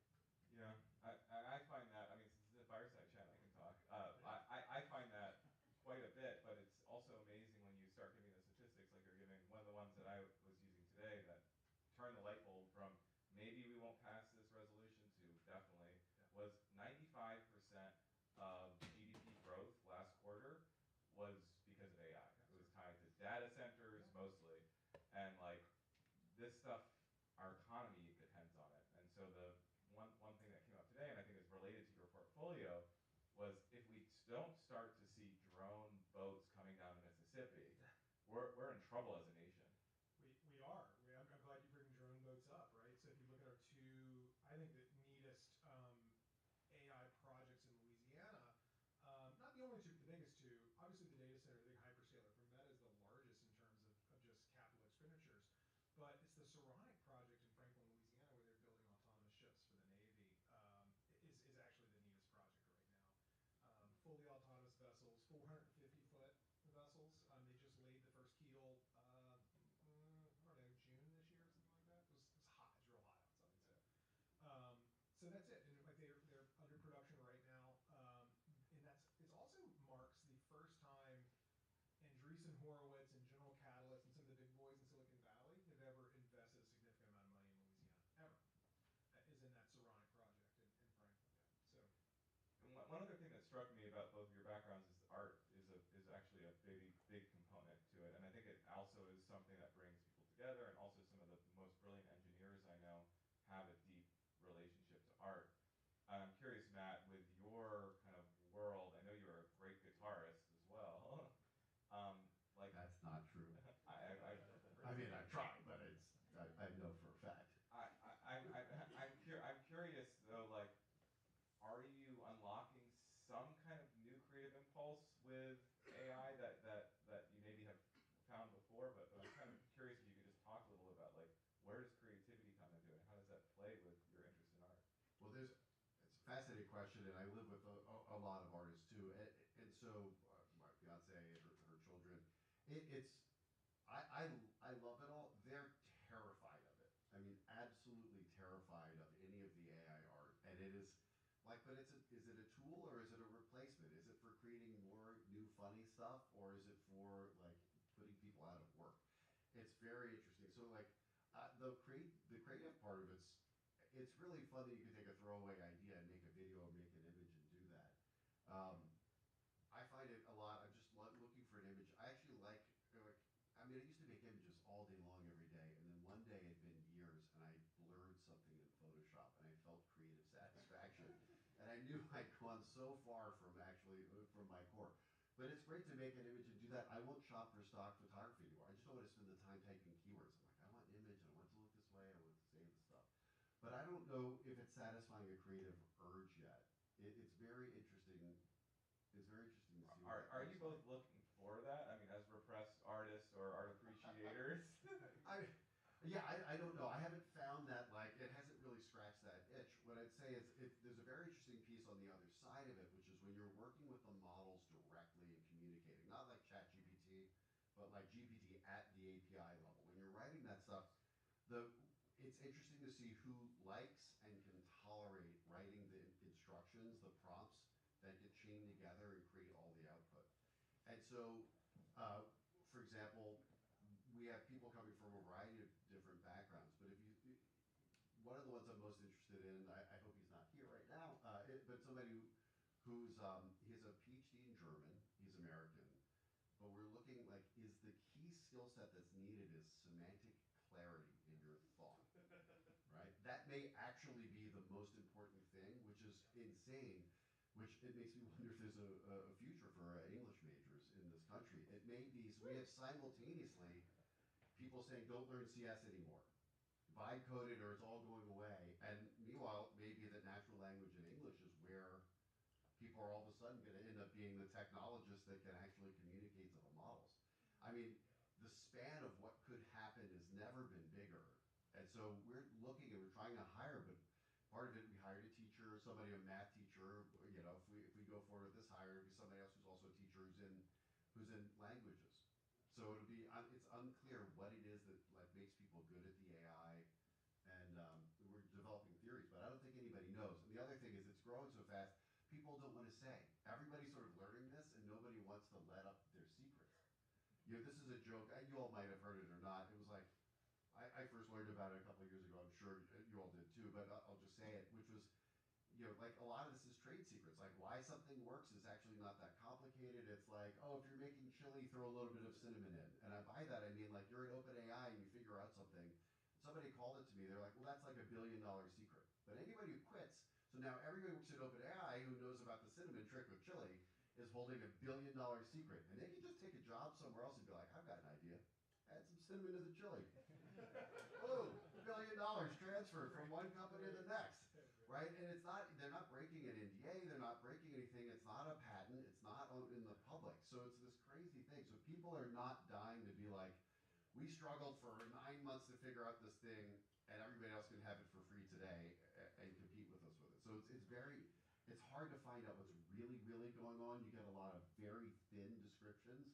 You know, here's 9 things to make the best prompt, but they're not actually telling you a lot of the hard stuff. I like a lot of Anthropics content. But you're hiring people, so you must be making a decision at some point of this is the best possibility for the future.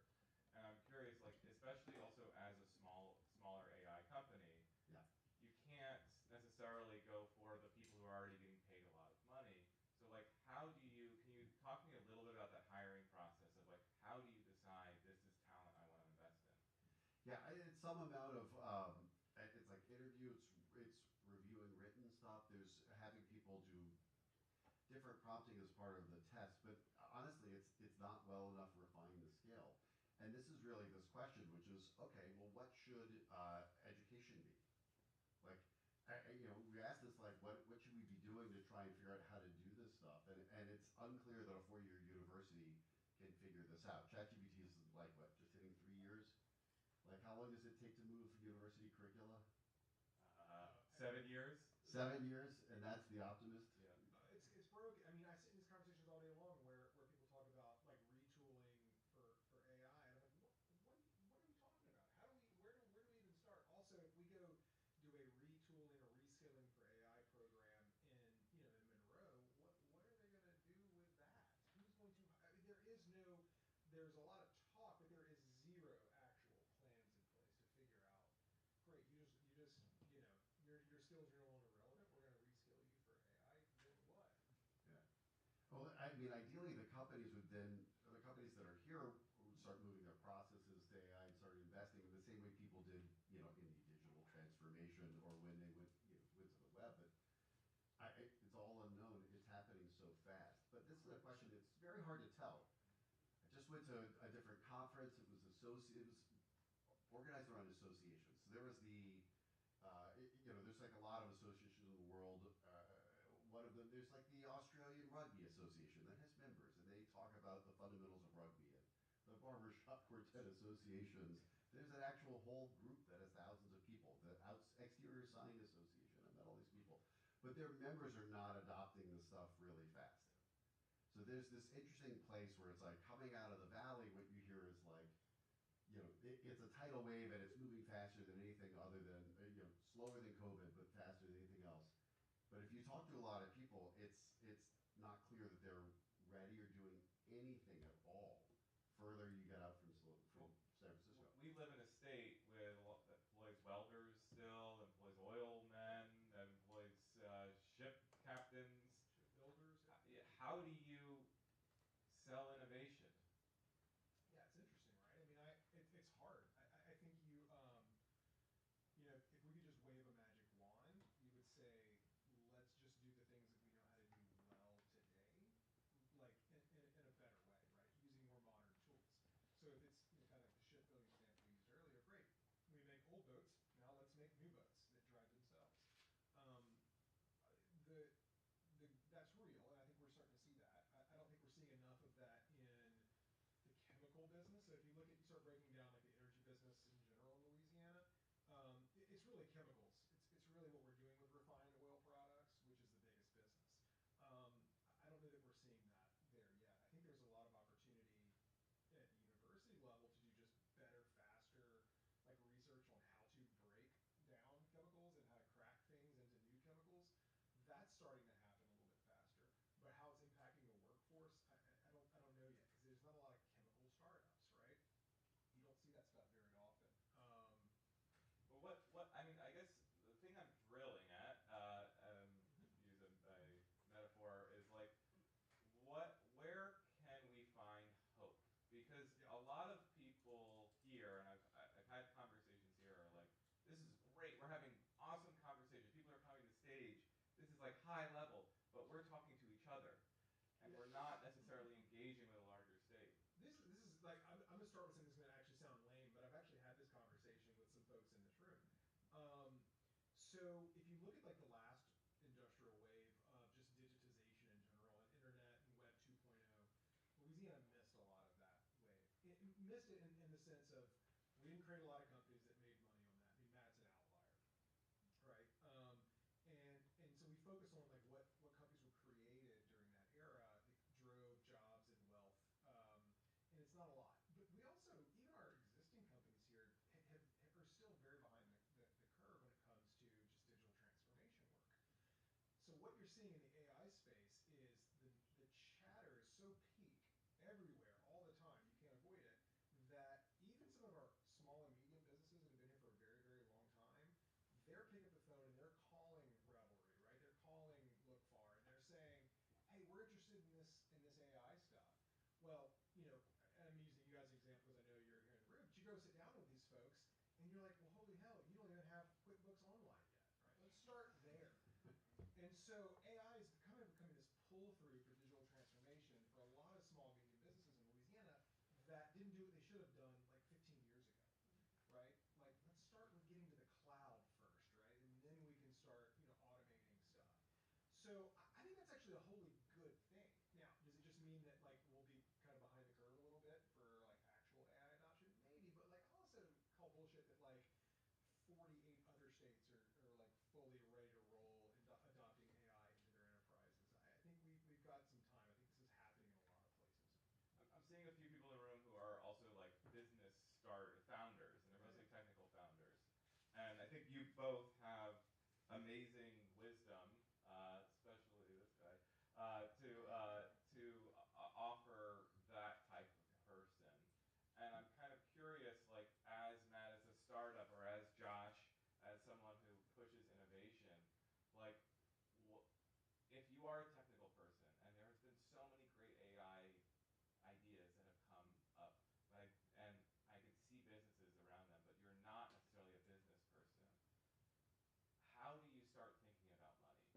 How do you start working in it, and why do you start thinking about money in the state? Like, what do you tell those people who are technical founders who are ready to go, have the greatest idea on the planet? Like, why should they start thinking about money, and how do they start thinking about money?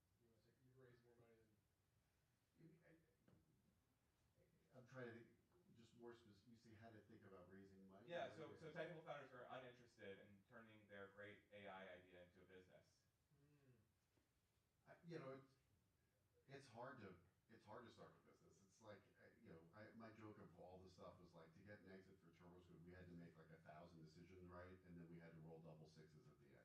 You're like, oh, sorry, like it was just there's some amount of luck and being in the game, but there's not that many people that are up for the fight to actually get the customers and do the stuff. But I don't know, how do you get like what's the magic mix now? We're sort of switching to like you can build anything in the world, but like can you sell it? What's the distribution? How can you get the customers? This is like the really hard part. And at that conference that I went to, one of the people exhibiting, it was a very small area, and they had whatever AI in their name, and I asked them like, what does your product do? And they explained how it works with the membership and all the rest of that. And I was like, where's the AI part? And they're like, oh, we haven't added that yet. Like, that your whole company. You didn't even have AI in anything. And they were like, no, but it's coming. I mean, anyway, so like there's a lot of also noise out there where people are claiming to be able to do anything. And so there's this period of just total confusion that I think is going to happen where people don't know like which brands are real and which ones are being made up. But so who are the people? I guess I have more of an unlock question that I think would answer this. When did you decide, because I know you were like doing things like chasing potholes, Matt. When did you decide this is a business? And what was that unlock? It was honestly, it's pretty simple, which is I couldn't pull any of the people from TurboSquid to come work on a nonprofit. I mean, these are people that are now all working with me, so they weren't. It was just kind of like, well, here's the most advanced thing in the world, and you're basically saying we've already watched the OpenAI thing play out, where it's like, well, how much capital do you need? And the question is, can you do it for very little capital? How do you do that when you're in a space where we're watching very extreme things happen? Like, what is the talent skew? How much money there is? And so I don't think, for me, you and I have had many debates about this. It's very hard to do this stuff when you're on like a grant basis or donation basis, right? And when you're looking at like, what is the skew of like, who really understands this stuff? When you get to the training the models, right? How many people in the world are there that can train models? Like at that far end, right? So now we're seeing salaries that are running at 1,000x the average salary in the industry. What was one of the ones that my daughter saw? Somebody was offered in their group or connected to their group $350 million a year for 4 years. So at what is that? $1.4 billion for 4 years of salary, right? So you start thinking about that. Well, like, okay, well, $350 million a year compared to say $350,000 a year, which might be a good engineer salary, a reasonable one. And San Francisco has very weird pay scales. But that's 1,000 engineers, and that one person can do stuff that the 1,000 other engineers can't do. So we're sort of at this place where like the level of talent and what people believe it will represent is that you'll win everything. I mean, this is a clear message from what Facebook is saying, what Meta is saying. We're playing for everything in the world right now.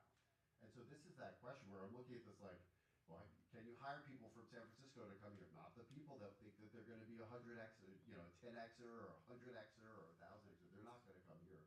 How do you deal with that? How do you deal with that fact? Well, there's a lot of brilliant people. This is why I'm trying to bring people into AI from here, because it's an open playing field right now. I mean, really, people really don't know. You have to get knee deep into it to start understanding why it works. And so I'm just trying to I'm trying to take people who are very smart and put them in this problem. I'd say that a lot of what I've run into in the Valley is it's like a lot of 25-year-olds who are like, well, what's the biggest problem they've ever had in the world? It's like whether or not they were like debugging their code. But they like have a degree in computer science possibly, but they have not actually sat around and fixed potholes. So anyway, so the question of they don't have the experience of all the business problems and the real life problems. And so this is the question is like having some white hair, will that help you against all the people who are like, I can move super fast, but I don't know how to help society. So what you're seeing is a lot of code. There are other reasons for this, but you're seeing a lot of people writing software to try and write software faster. And how do I debug it faster? Because this is what they know. These are the problems they know. And Josh, with the idea of a person coming in who's a salaried person at $350 million a year, great for Louisiana, but not as good as a 5,000 person engineering team. I'm just thinking from like a tax basis of like having a payroll taxes. And so how do you deal with that as a person who's working on economic development? How do you deal with the fact that a lot of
those are some really interesting engineering challenges that are just different, right? And so Louisiana can provide that to a company like Aurora. But we have to be intentional about engaging those guys and being part of that conversation, because it's easier to do that stuff in other places. And if we don't fight a little bit harder to make sure that we're in that conversation, we see all these challenges as opportunities to like just engineer, really interesting stuff. Yeah. So that's a good example, but it's not going to be creating the next frontier model. That ship has sailed for a place like Louisiana.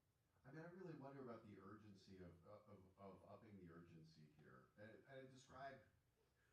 let me describe one place that's so one place that's socialist, one place that's less socialist. So the more socialist place is California. So I'm in meeting with people at the city of San Francisco, and we're talking to them about. It was very complicated about rolling out some of the AI, but they basically said they'd already written a bunch of stuff and they'd already been blocked at the union level. Because they said, we will guarantee to the unions, we will guarantee that we will not cut any jobs from this. And the union said, but you might not create a future job with the AI, so we're going to oppose you. Okay, anyway, so that was like one thing, we're like, how are you going to deploy this? Like, we already wrote stuff, we can't deploy it, we're being blocked. Now, the less socialist place is China. And so I went there this summer and met with a bunch of leaders. And they were all very focused, like, DeepSeek is great.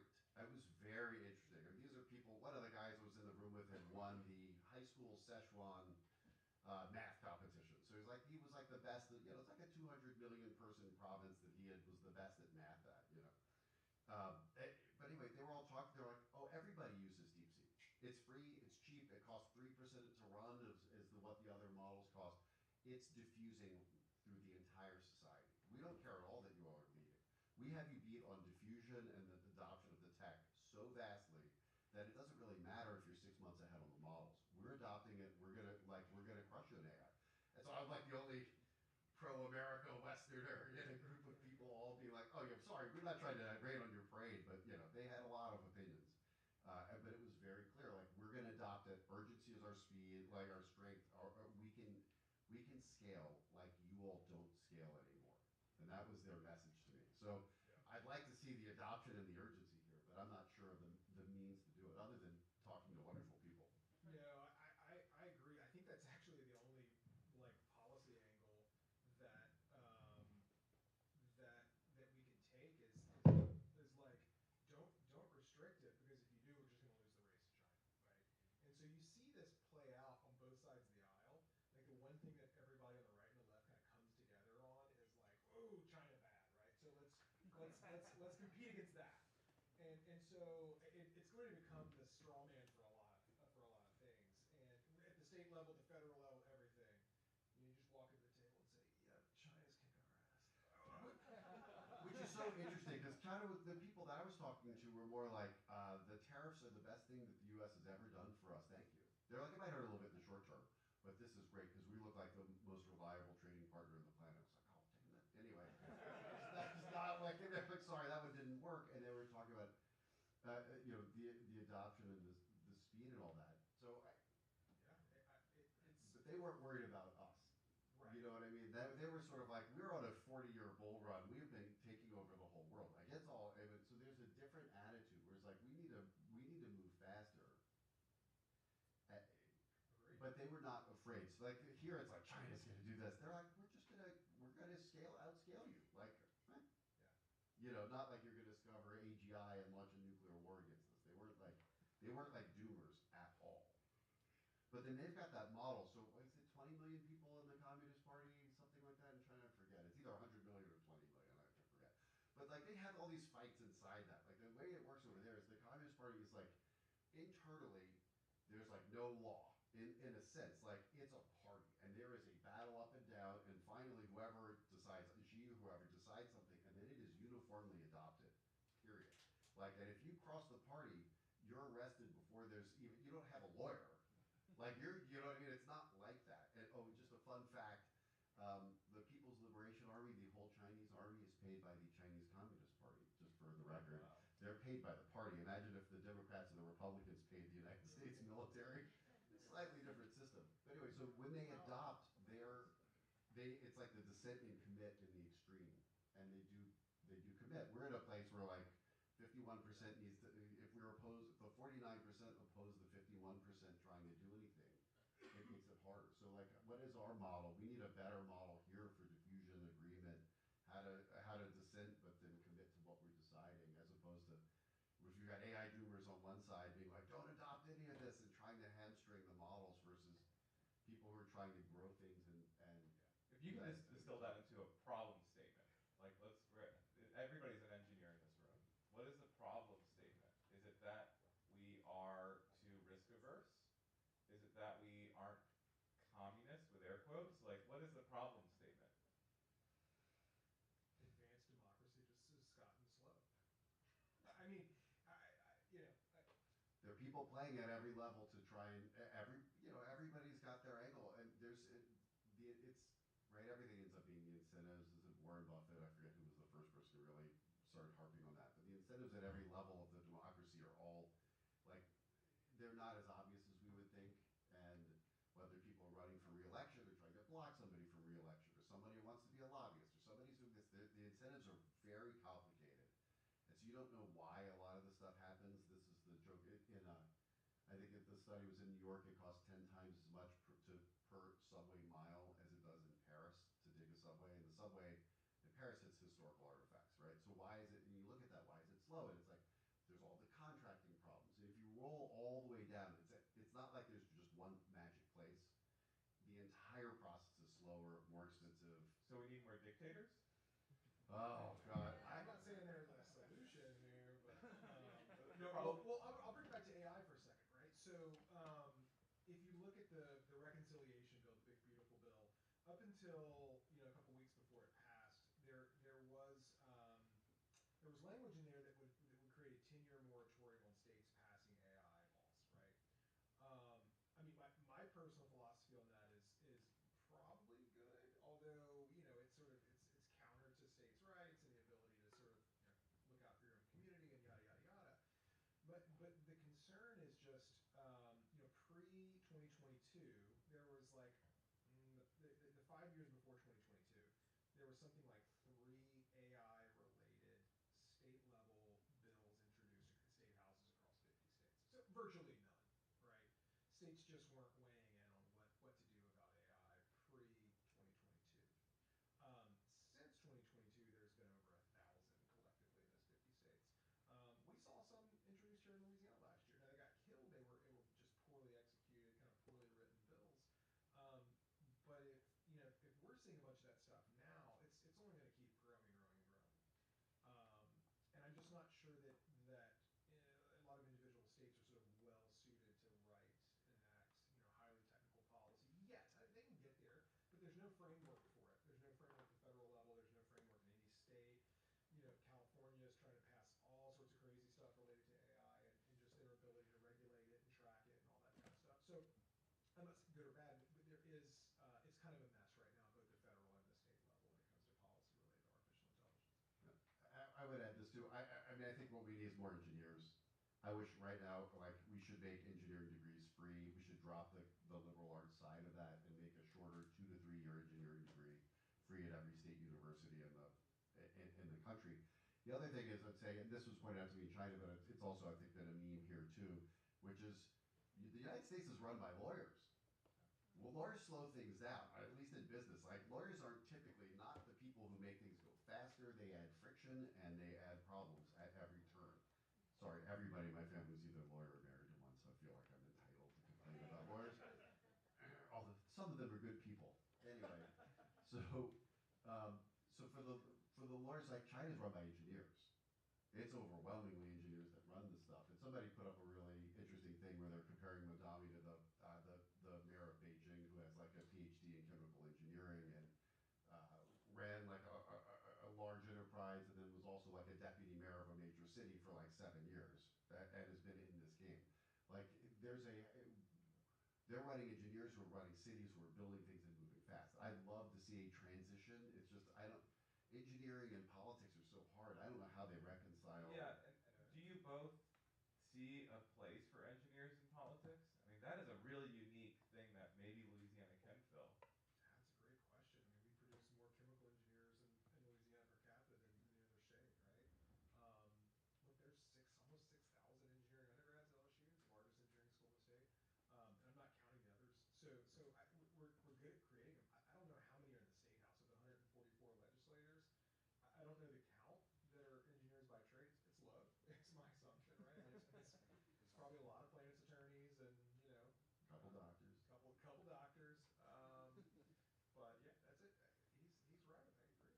problems aren't political. I mean, this is sort of the joke. All these problems, most of the problems are not actually politically aligned, left or right. And so this is that question, which is, this is why the engineering idea. It's like, well, what are we trying to fix here? Like, we want to deliver healthcare. Like, that's like, okay, what's in the way of that? These are mostly problems. They're process problems. There's a lot of incentive problems. There's a lot of other stuff, but they're not actually political problems. Like, at the end of the day, if we have affordable healthcare, we can then broaden who gets it. It's like, you know what I mean? Like, it's right now, the reason why we're not really engaging on the is healthcare a human right problem is because we can't afford it at the current pricing, even for ourselves. I mean, what my I'm gonna turn it over to you all to ask questions and just kind of put a pin that of a note of more engineers tackling problems that politicians seem to feel entitled to tackle. Is that like just kind of yes or no? Is that what we? I think you can could cut that advocate step and for? just elect more engineers as politicians. Yeah. Okay, great. Questions? Yeah. Yeah, I think city manager kind of duplicates that on the process for politicals. If you just appoint a city manager and just have the politician be the head, it kind of works on that. But just curious, Matt, on how you're using AI within your business to actually tackle potholes. Like I know, I'm just curious. Yeah. Well, so for example, one of the things that's not public, we haven't shared. At some point, the city was asked us to hold back on doing this. We have like a leaderboard, so the AI ranks the potholes by foot. So we have a leaderboard of like these are the 1,000 worst potholes in New Orleans, and they move up and down. We did a lot of testing to see how good like the AI is at looking at photos of potholes versus humans.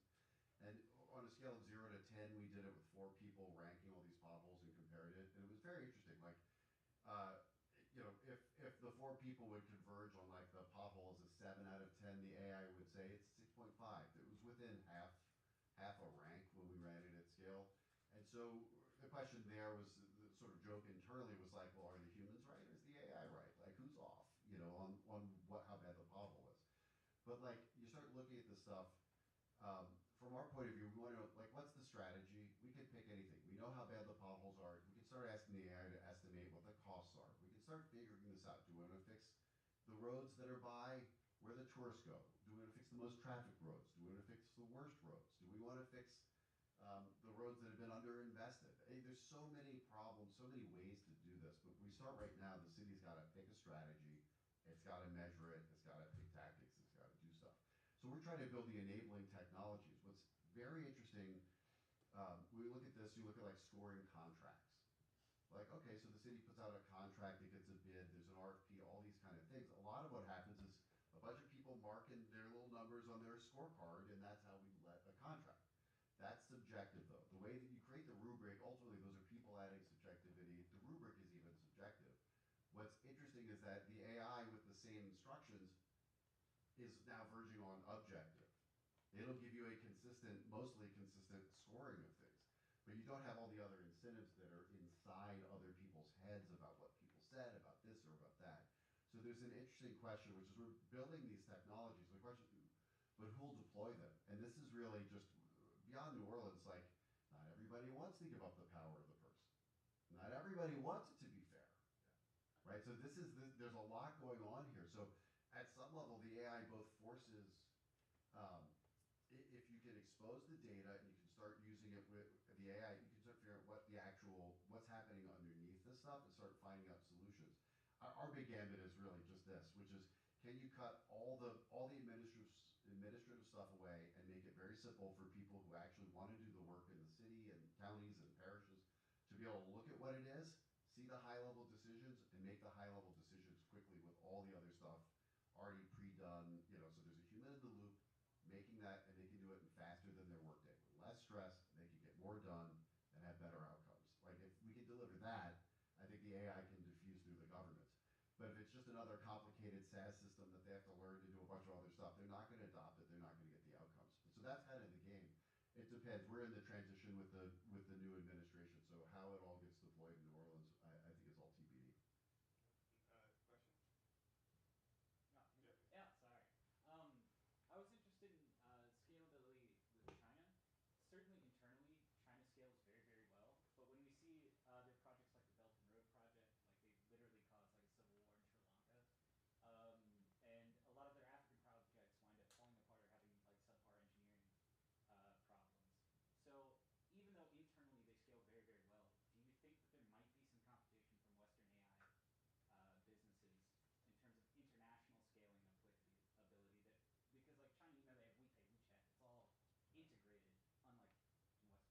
Oh yeah, they're like grandmothers were using Alipay or whatever in like 2017.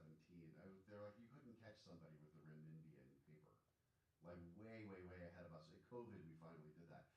It does make me wonder. You're asking the question. I think the U.S. for a while was in the same business of like trying to do loans to with the International Monetary Fund as the overall organization.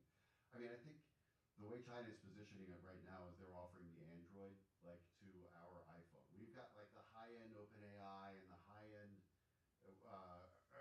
Gemini and Grok and whatever you want to say. We've got these high end like very expensive per token models, relatively speaking.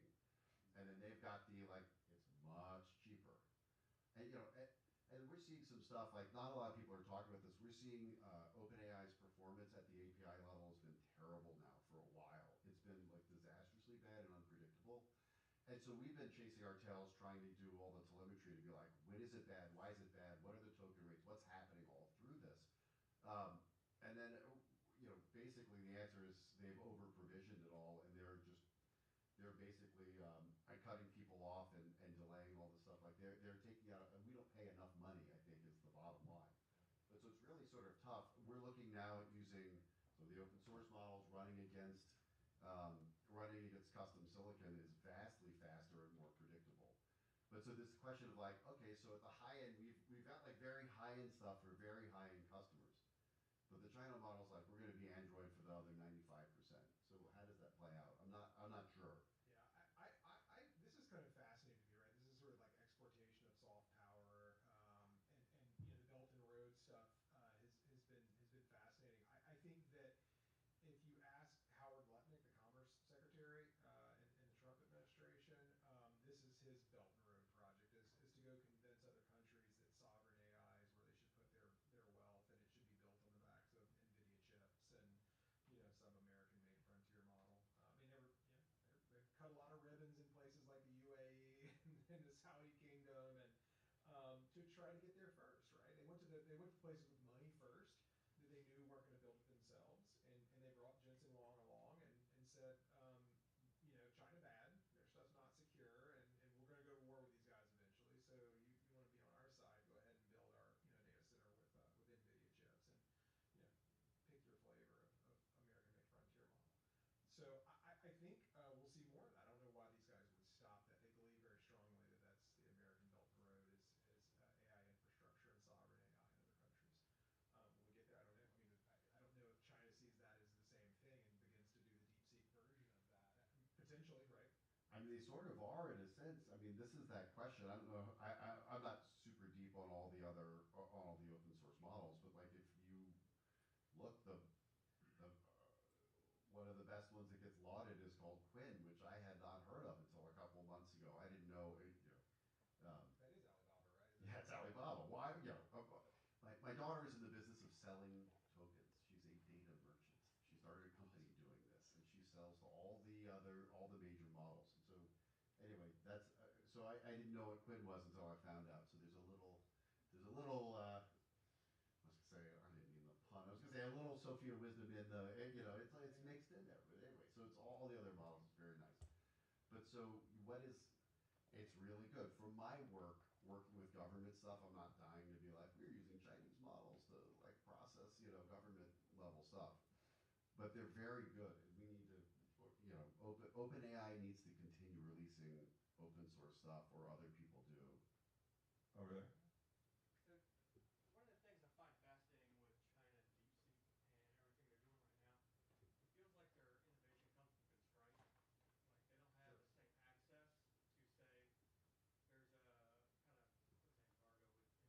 Yeah, you don't have the best Blackwells, and you're not paying some 19-year-old $350 million a year. Well, I mean, they don't have the best NVIDIA chips, and we don't allow them to have the best NVIDIA chips, and they don't have access to how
give us words of hope that allow these constraints that I know we're all dealing with, um, and elevate the position of us as Louisianans who are not who have a lot against us.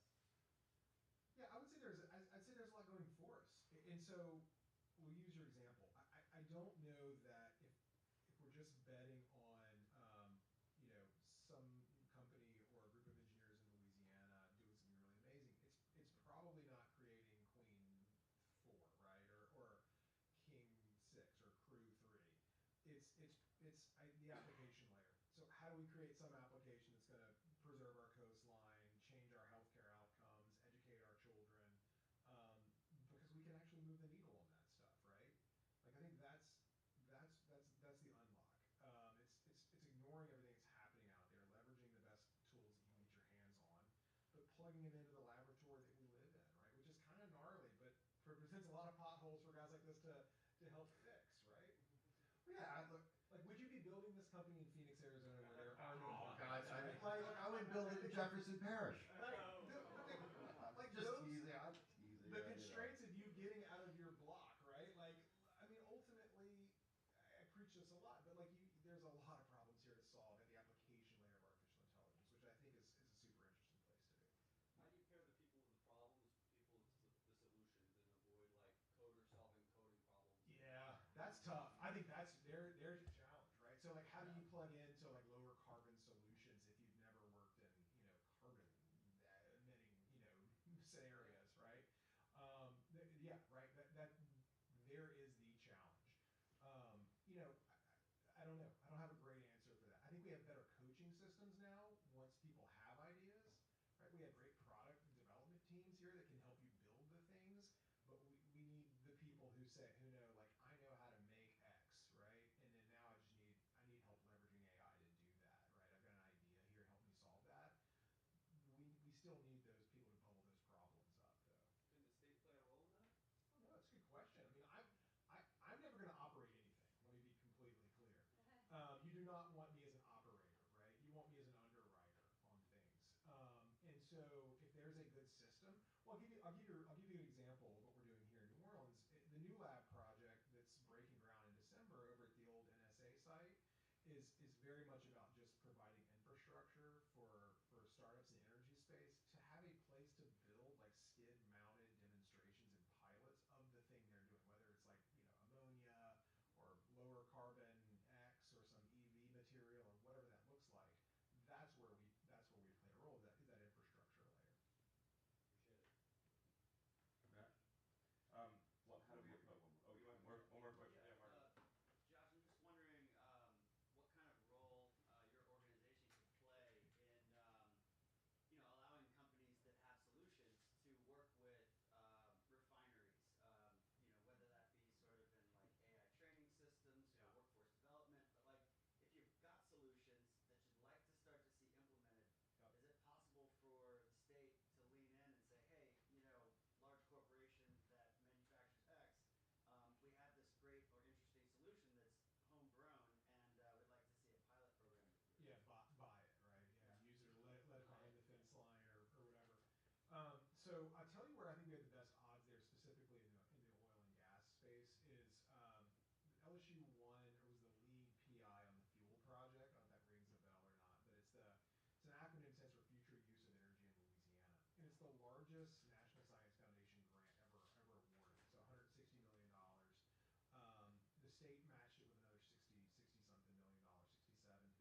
one hope is that we'll get some of the companies here, other, for me, it's governments or whoever, to start actually paying to pilot stuff. Because the reality of what this looks like is the AI here, a lot of it's going to be driven by venture investment. And if we're able to show revenue and success, it's going to drive the investment that then can be leveraged.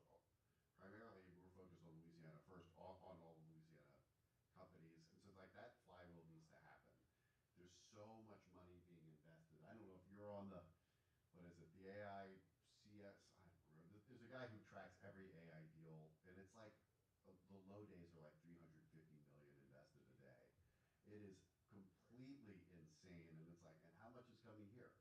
Like, we've got to actually be pulling that money, and if you don't have the revenue, but like, one of the companies got funded, when I saw the numbers, they had $1 million in ARR and got, I think, a valuation of 100 million and raised 30 million on that. So, like, we've got this level of investment that's like, we're going to try every AI idea in the world now. We're going to try everything and see what happens. We do need companies to adopt it. So that's my hope that they do. The thing that the actual traction, just yesterday watched a movie about the education movement here where it's like we reset everything for Katrina. I don't know how many of you seen this movie. What's it called? Turnaround, I think. But anyway, it's fascinating, right? It was, with Louisiana's gone from like 49th in education, is it 32nd? Second literacy. Yeah, I I looked at the scorecard today, actually. It's pretty impressive. We did great after COVID. We recovered faster than basically everybody. I think the minority kids are outperforming the rest of the entire Today we adopted country. the AI literacy index. AI literacy index. Like, there are things that, so the education piece, figuring that out, we got to get some boot camps working on prompts, on AI, like, and teaching that, and like less like old school, all the stuff I learned growing up, and all the next generation stuff. So that's probably who can host the AI bootcamp prompt thing, right?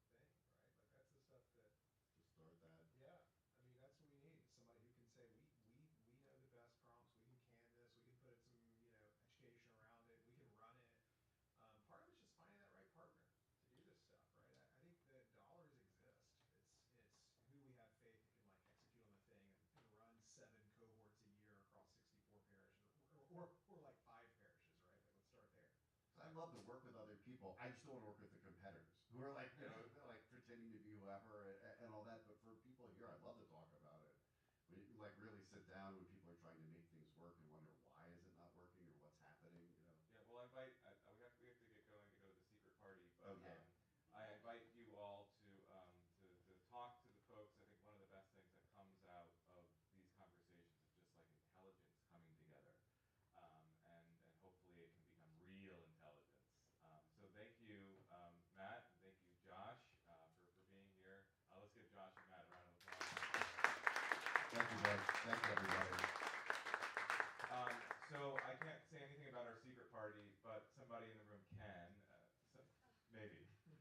Oh yeah, if you want pizza, bonfire, more Crescent 9, just ask me for my address. We're gonna go there. We'll have pizzas and bonfire and Crescent 9. It won't be a bonfire. It'll be a fire. All right, thanks for coming out. Please be sure to just pick up a piece of trash. If you see a piece of trash around the room, make sure it hits the trash can. There's some more refreshments for you to grab on your way out the door. We're going to try to clear out here the next few minutes and convocate the lobby while we can clean this up. But thank you so much. We'll be back here tomorrow morning to start up at 10 o'clock a.m. again.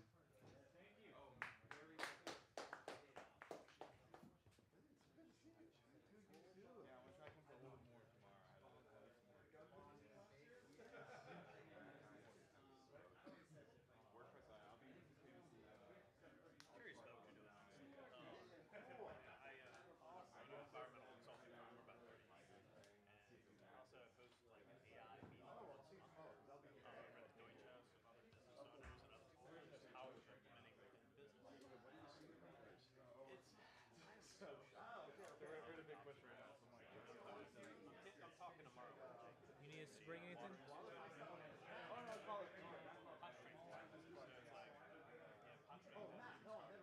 Yeah. We're from. Okay. We can Uber from there. Yeah. We're gonna Uber anyways, probably. Okay. All right. You said 7 to 10, right?